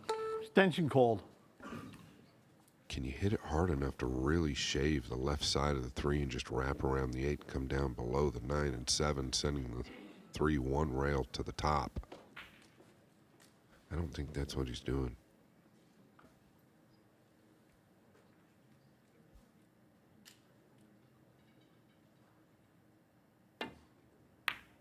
Okay, he's played the initial shot. I touched on it, and he's hit it absolutely perfect.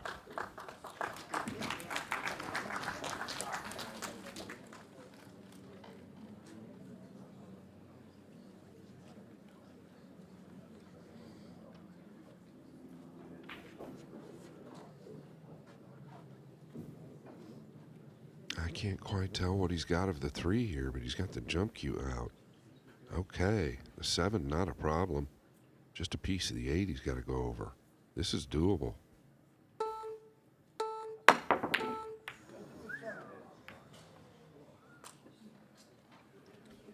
he's got away with a big one here, Phil. Yeah, the 9 was in motion, and ultimately that's the blocking ball.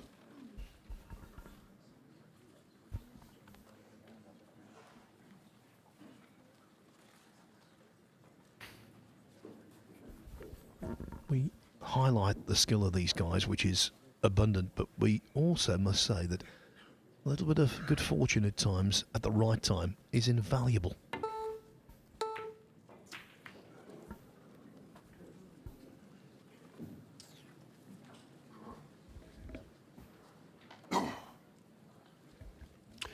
Yeah, he tried to come behind the 3 a little bit thicker than that. Got a little thin. I think you're going to use the 6 or the 9 here. Yeah, it's going to be the 6. And he's done very, very well.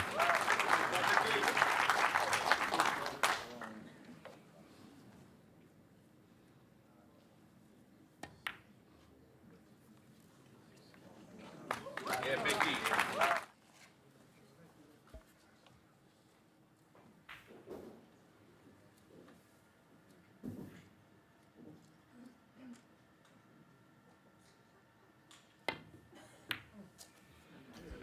Oh my goodness, you can't hit it any better. He played the stick right there underneath, Phil.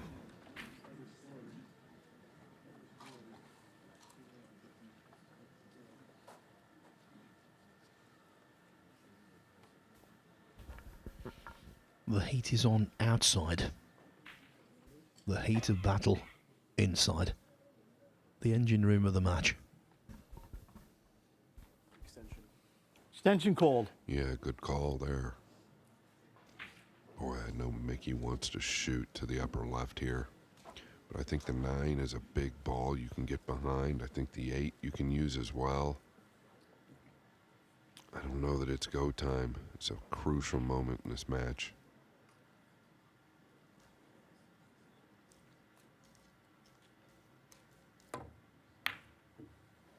Yeah, he chose the 8. It's such a solid strike.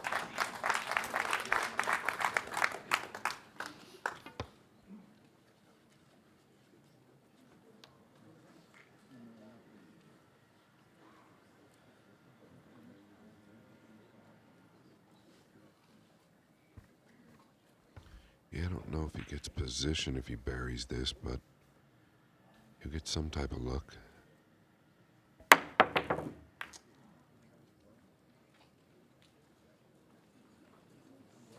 Yeah, and he got away with one. Tit for tat.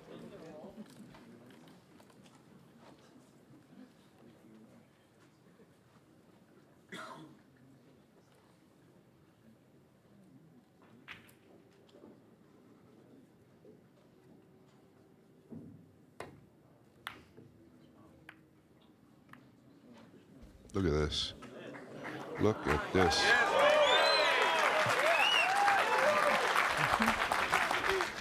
Krause's second outstanding hook of the match.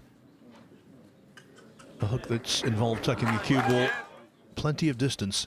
Did it much earlier. That was the best of the lot, though. Yeah, it's one of the best defensive plays I've seen this week.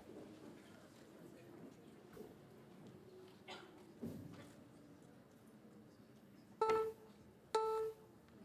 this might be amazing. What a great hit.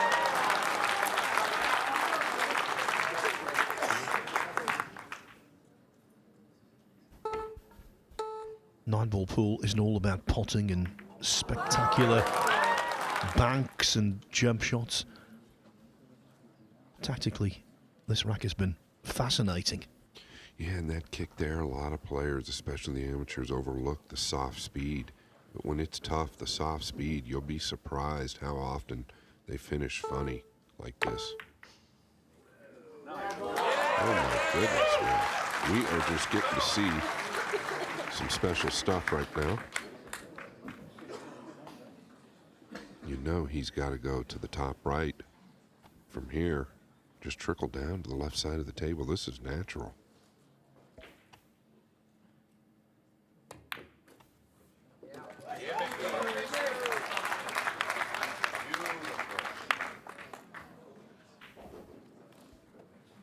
7 is not a problem here. Yeah, how does he bank that ball from there? So tough to judge when you're that close.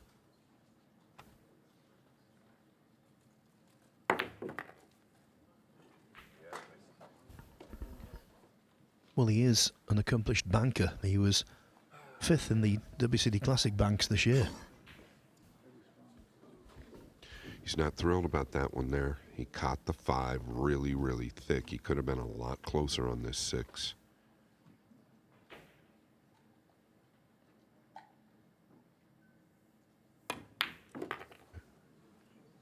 It's about as good as you can do. You don't want to risk trying to pound back and miss the ball. Just taking the thin on the 7 to the lower right.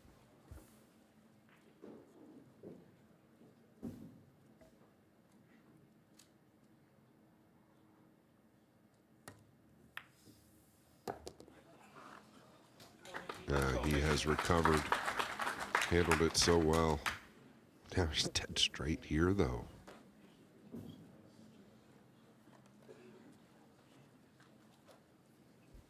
For his next trick. Mickey the type, he might just pound all the way back. It's not necessary, but that's what he does, Phil. Shot, Mickey.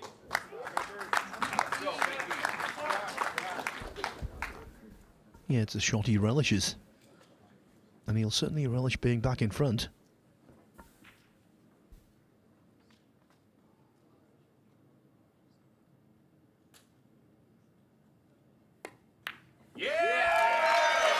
In front it is. Mickey Krause leads by 8 racks to 7. Just 3 more needed to make it to the final. Now, we've talked about his wins this year. He's had lots of near misses as well. Semi-finalist in the UK Open, won by Aloysius Yapp. He's had plenty of one-pocket success as well. He's a versatile player who just travels around the world playing pool and quite often strikes gold.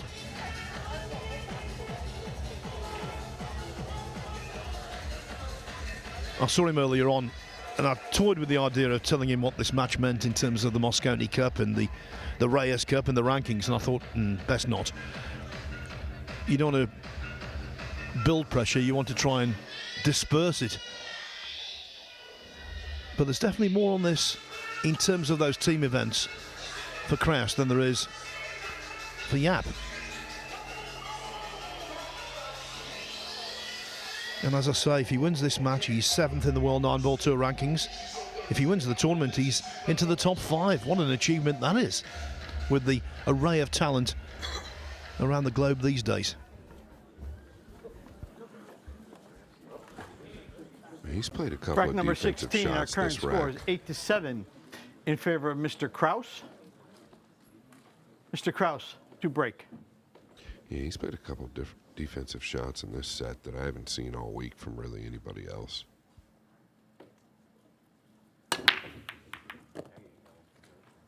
Yes, Mickey. Oh, and see the cue ball? That's kind of what I was talking about. If you can get it out towards the center a little bit more, I was wondering who'd make the adjustment. Let's see if he got a kiss. I'm sure he did, but he drew it a bit more. And this is exactly what you want. Now got to find the gap. He would love to be exactly where he's at right now with the white. Red 3 is next, down to the lower left.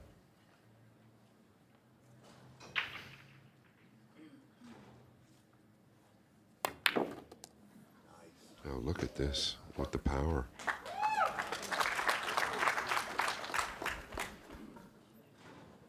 Effortlessly finding the gap. And when the 3 goes in, what congestion there is at this end of the table, which is minimal, is reduced anyway.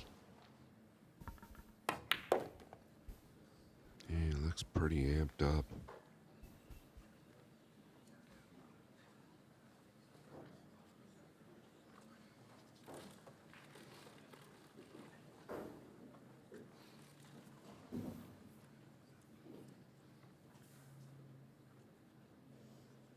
Just going to stun over to the left side here.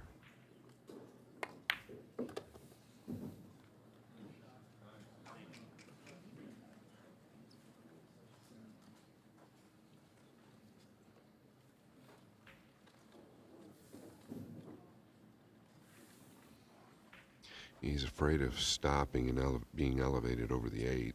Extension called. So now he's just looking at maybe a stun forward or a drag forward. The difference is just the power in which you hit it. Yeah, now I think he's gone to the drag. He's a little bit in between here, right? If you want to stop it, you're worried about the 8. If you drag it, you're worried about getting straight in.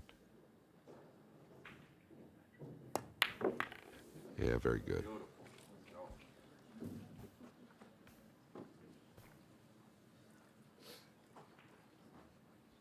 Yeah, maybe straighter than I think. Like to have had that cue ball a little higher.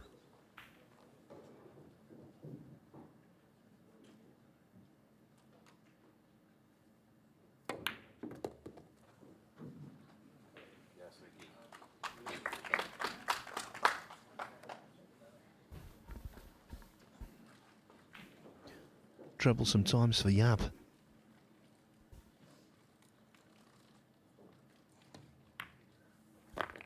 Because not only is he more than likely to go 9-7 behind, he knows just how well Krause is playing, how good he's feeling.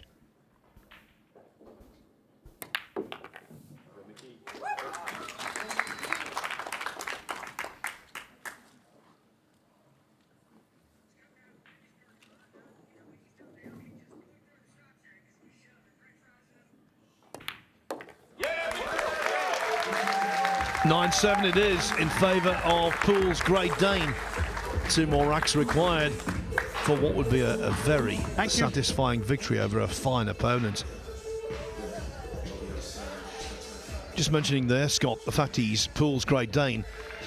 That country, not exactly famous for producing top-level pool players. Barham Lotfi played in the World Cup, didn't he, and played with a certain amount of distinction, but there's no doubt Mickey Krause is the finest player ever to emerge from that Northern European nation.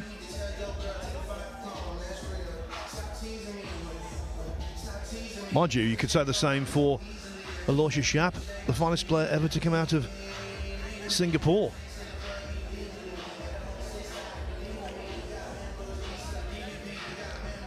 Looks very cool, doesn't he? Maybe he doesn't appreciate what's riding on this. Sometimes ignorance is bliss when it comes to rankings and the implications of winning a match. Yeah, I don't think he's thinking about rankings, to be honest, Phil. You're a numbers guy. We're supposed to mention those things, but I just think he's really tuned in to what he's doing right in front of him. Yeah, as they say, win matches and everything looks after itself. Rack number 17.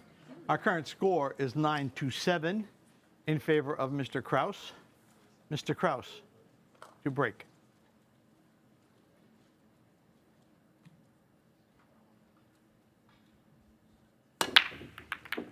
Okay, tried to draw a little bit more again, but watch out here. Ooh, a flick off the 7, and the cue ball would have been gone.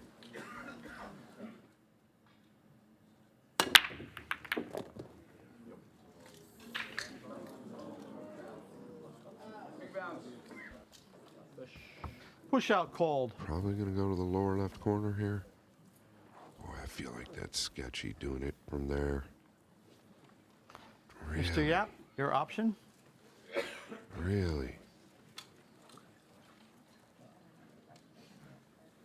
Does Yapp take the jump on? I feel like you've got to take this on with the score line.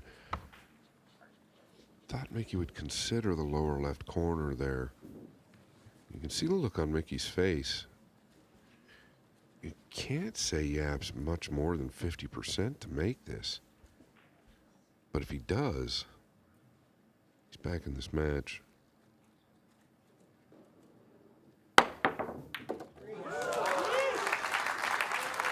This is what I was talking about. I felt like that was an error there, just leaving kind of a wide open look, even though it's a jump at the blue two. Not for the first time this week. A push-out decision comprehensively backfires.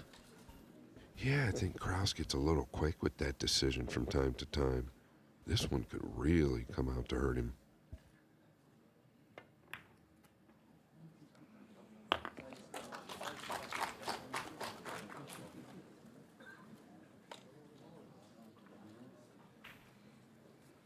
Okay. His body language tells me the 5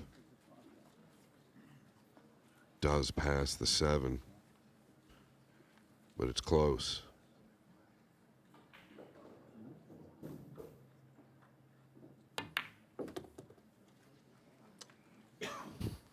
You want to get out more.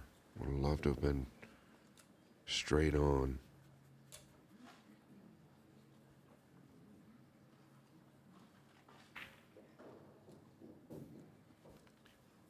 Yeah, he might even avoid taking this on now. He had to be really tight. Extension called.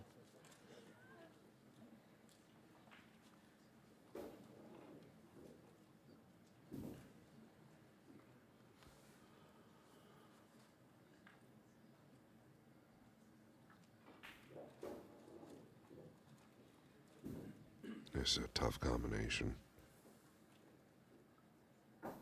especially rolling it.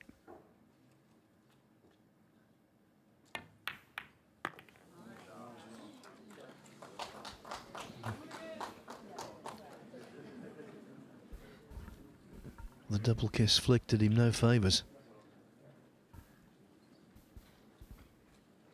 Now, what do you do here? Do you just tuck under the 8? Or do you take it cross side and tuck under the 8? Uh-oh. Mickey can definitely jump at this, though. Fortunate to get back to the table.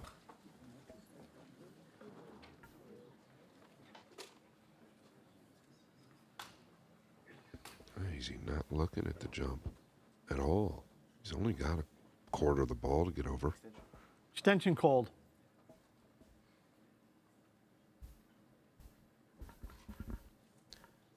Match in progress for over 2 hours and still no sign of a resolution. I really am surprised he's not entertaining the jump. He must feel great about this kick.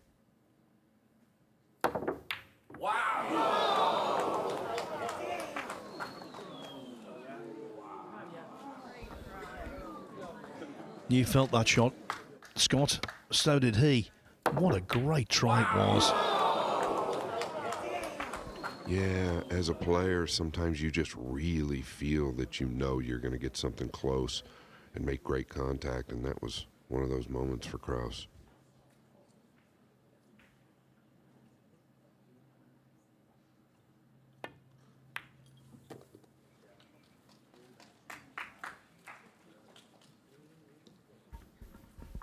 Close, but not close enough.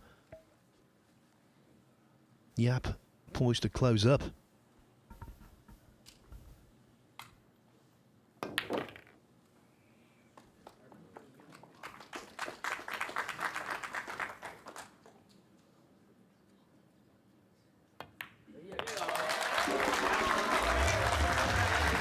Another momentum shift.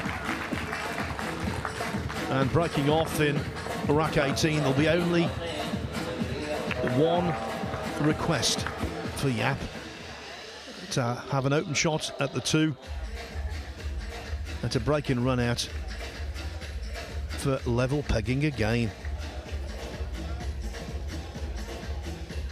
Both players just leaving the arena. All the time over on the practice table, Shane Van Boening continues to pound away, honing his skills. It is remarkable, actually, just how much practice he puts in when he's at the tournament. And Shane Van Boening will be the star attraction in our second semi-final, coming up after this one is over. SVB takes on Chang Yulong from Chinese Taipei. He's been practicing some break-offs. He's been just generally knocking in balls, getting the mindset right for the battle to come. Mind you, if he's anything like he has been in previous matches, it won't be a battle at all. It will be a breeze. Can't you imagine anyone ever before getting to the latter stages of a matchroom major having had such a succession of comfortable victories? At no point has he been seriously threatened. Certainly that wasn't the case last night when he played John Morra. Morra came into that quarter-final on a high after beating Jesus Atencio 10-9 from 9-5 down. But SVB from 3-2 won 7 consecutive racks for a 10-2 victory. And that's been the way he's rolled all week.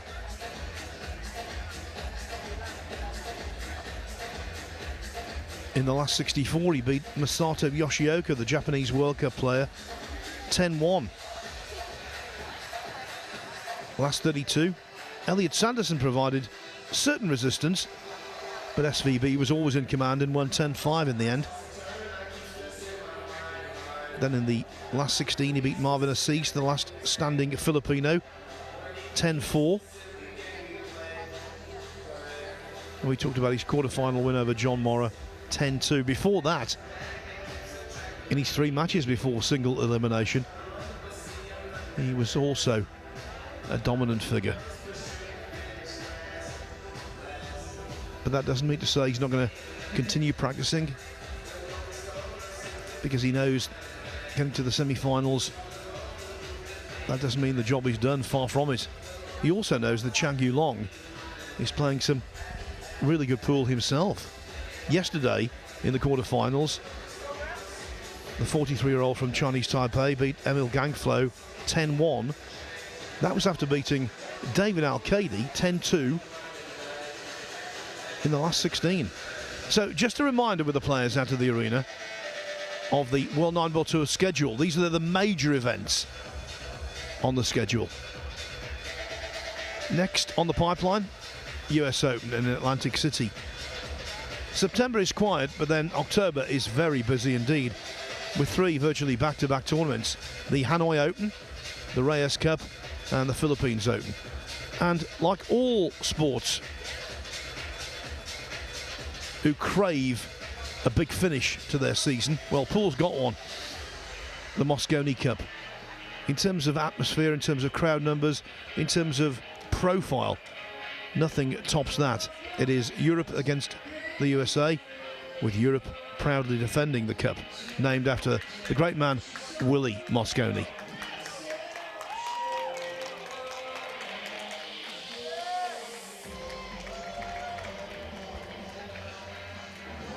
So the combatants have returned. 9-8 in favour of Krause. Yapp looking to get back onto level pegging again. Yeah, just can't stop thinking about that push out from Mickey. We saw something early against Beato. You and I were working together, Phil. Mickey was up 4-0 versus Beato. Rolled out to a straight in ball. Beato wins 4 in a row from there. I just don't know about the push out game from Mickey yet. Maybe a little loose there, leaving the 2 over the Rack pocket. number 18. Our current scores 9-8 in favor of Mr. Krause. Mr. Yapp to break.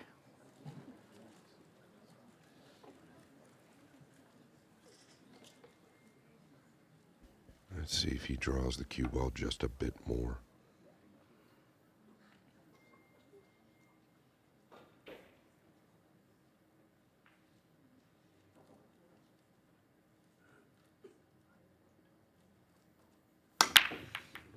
Yes, he certainly did, Phil, and he's made the 9.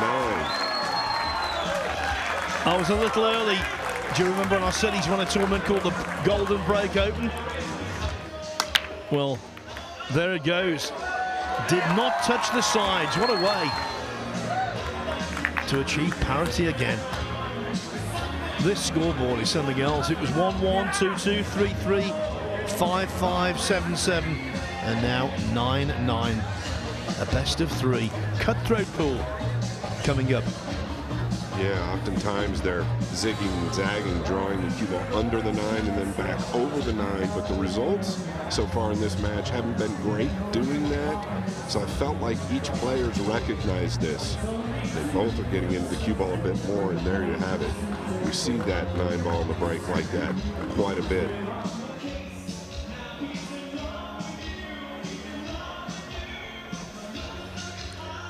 You know, I love the golden break. It really does infuse plenty of excitement into the tournament. The only thing I would say, I would outlaw it for one rack and one rack alone.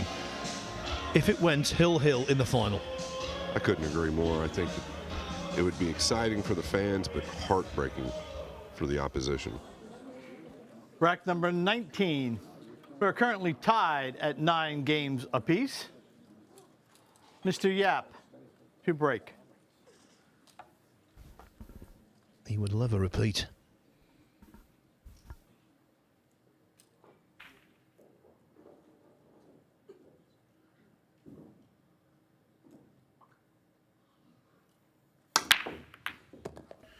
Yeah, he didn't get into the cue ball quite as much there, but look at this. Here comes Yapp. The 2 dresses up.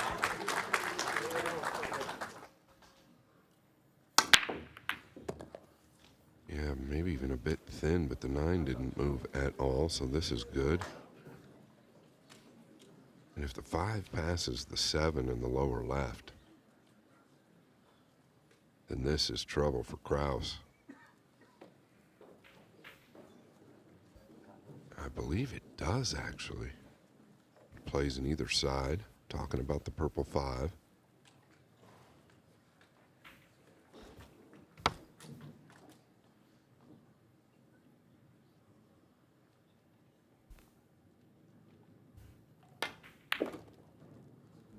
Interesting decision. Didn't want to float it. Is he over the 4 now? I thought he might just float it. He was afraid of falling straight on the 3 that way, though. This could cause a few problems. Gonna end up thin on the 4, most likely.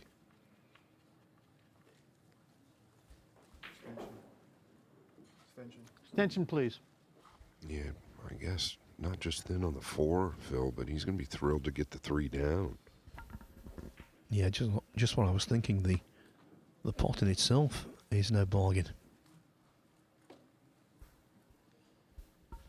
Not when you've got hampered queuing like this.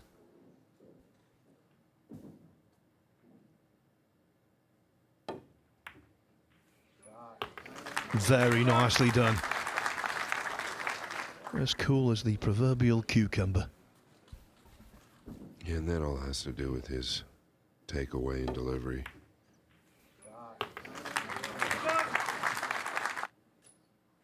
I believe he's going to the side here. I don't think the 5 does play to the lower left. Oh, gosh. What a great strike there as well.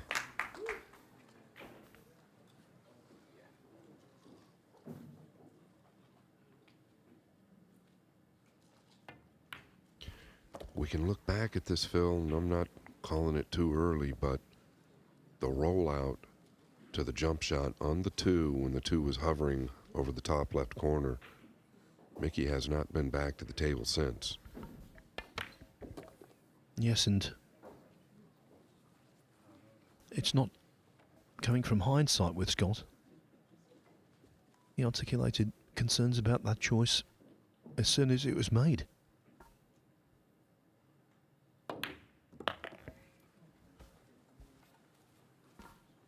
So surely here, barring a miscue, Yapp is going to be back in front for the first time since 5-4.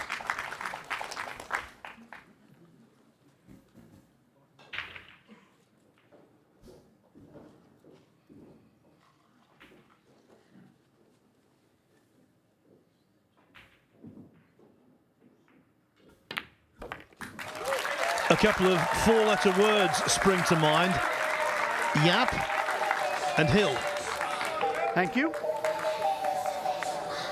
Gentleman in the middle there with the white shirt on. That's Stu, one of the super fans. He's from New York City. He was telling me yesterday he was born actually in London, but moved to the United States as a babe in arms.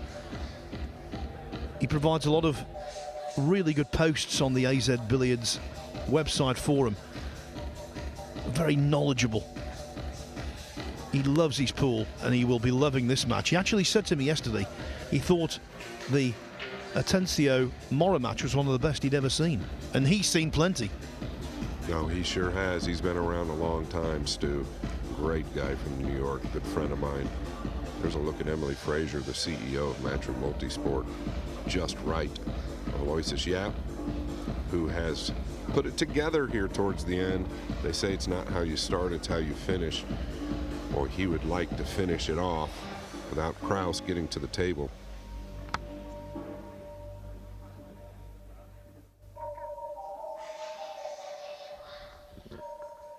He was skating on thin ice yesterday against Max Lechner, but he's got reprieved man syndrome, and in many respects he's been reprieved in this match. Bear in mind he was 9-7 down, suddenly he's 10-9 ahead Rack on the number hill, 20. breaking. Our current score is 10-9 in favor of Mr. Yapp. Mr. Yapp to break on the hill. I'm not going to beat a dead horse, but it was all due to the rollout on the blue 2 from Krause.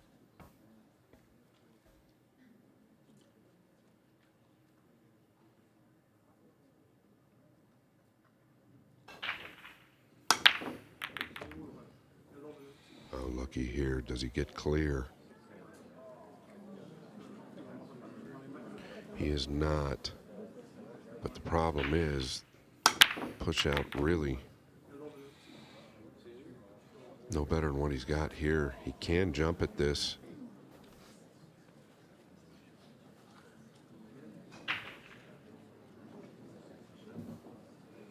I don't think he takes a chance at rolling out anywhere. I think he has to jump at this. If not, swerve. Oh, the swerve, though, seems a little bit tougher. He has plenty of the ball to jump.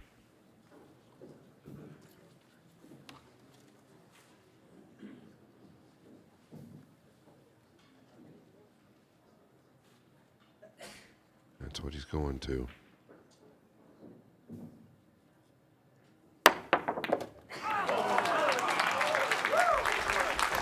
Nailed it. And a clear view of the 3.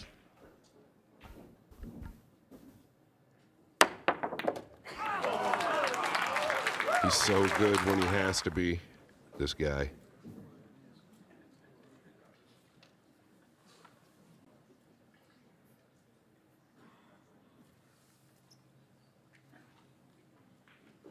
Extension. Extension called. Okay, he's looking at the 3 to the upper right. Might want some help from the green 6, unless he thinks he can just drag the cue ball out 2 rails. Boy, that takes some heart. I think he's got to use the 6 here, but it doesn't look like it. He's cueing so low.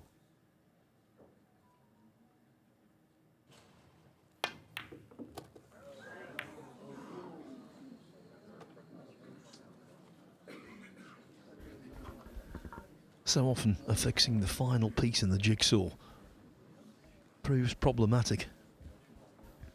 Yeah, it's never easy. Is he taking a look up table here at a possible bank to the lower right? Basically what I mean by that is, does he think he can get a free cue ball, or is this just too steep? He's very good at playing percentages, so I doubt that he takes this on.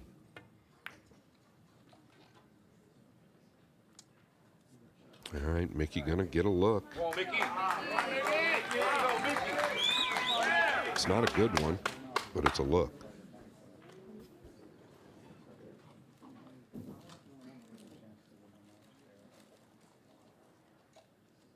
Yeah, you got plenty of time. You haven't been to the table in forever. What are you doing here?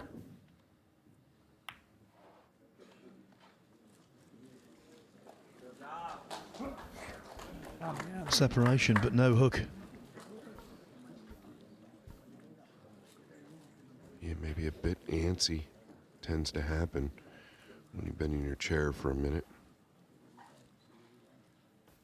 Now, I believe he can take the bank on to the lower right, if he'd like.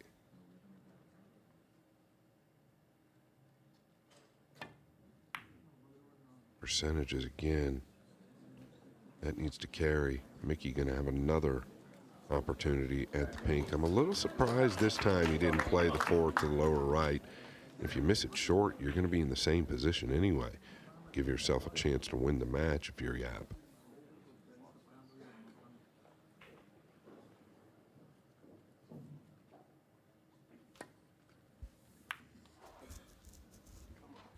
Underhit the first one, overhit this one. The gap is there.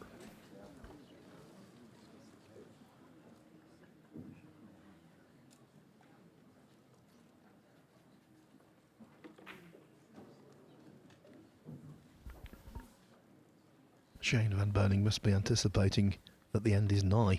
He stopped practicing. He's sitting in front of us.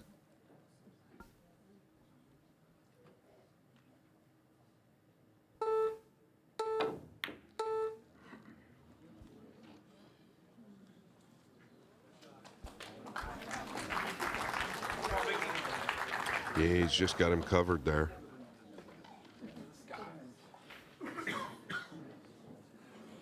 This match has had absolutely everything.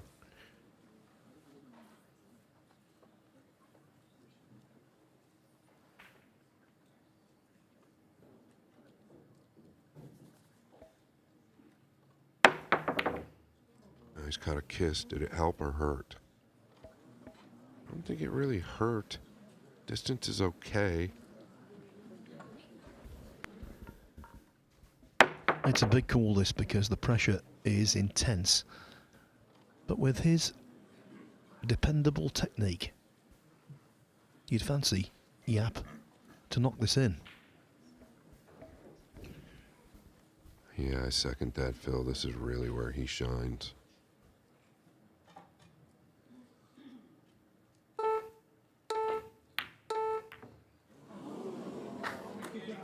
Let's go, Mickey. Let's go. The pressure is real.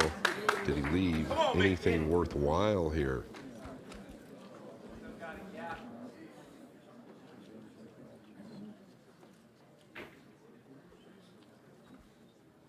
Okay, he's got to look to the right side pocket, but boy, it seems super thin. Extension called. Yes, and having missed that 4-ball, Yapp can consider himself fortunate where the pink came to rest. What's he looking at here? Is he looking at the green 6 to get behind?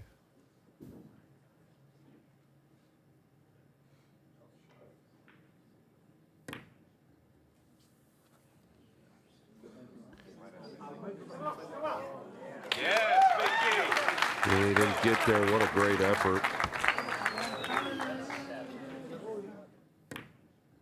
Yeah, what a great effort, Phil. He's just slimmed by it. Yes, Mickey. Yeah, Krause has laid 2 terrific hooks, which involved the cue ball travelling a massive distance, and able to make it 3 there.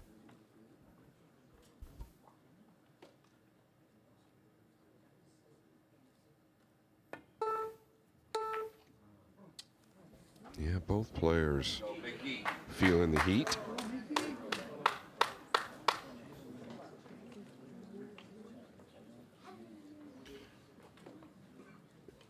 At least one commentator also feeling the heat. The tension is thick out here.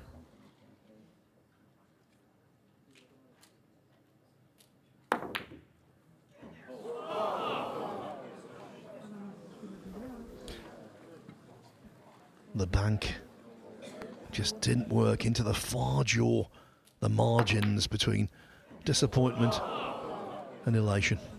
Yeah, he thought he made it. You know, we saw how those balls just laid. He could have laid him up behind the 5 and just stuck it. Can't fault him for taking it on. He thought he made it. It's in Yapp's hands now.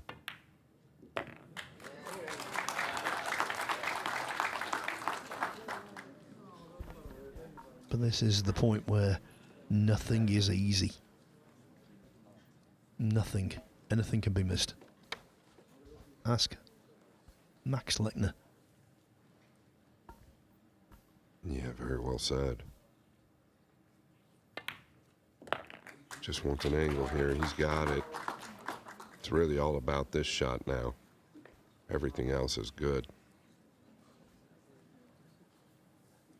He has fought this entire match. Trailing 9-7, Phil. It was the rollout on the blue 2 from Mickey Krause after the break. Yapp jumped it in, ran out, kept Mickey in his chair for the next 3 racks to go up 10-9.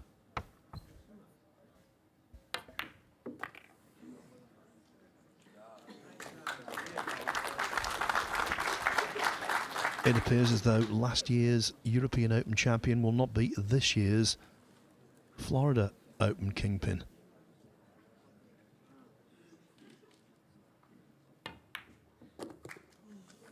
But this year's UK Open champion could be completing a transatlantic double. Yeah, just another solid performance from Yapp.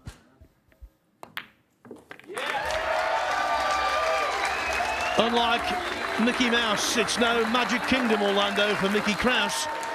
Instead, Aloysius Yapp digs deep. In front early, behind late, but he comes through in the end. It all revolved around one shot. Aloysius Yapp defeating Mickey Krause by 11 racks to 9, and now Yapp awaits either Shane Van Boening or Chang Yulong, who take part in our second semi-final, coming your way in around 5 minutes' time.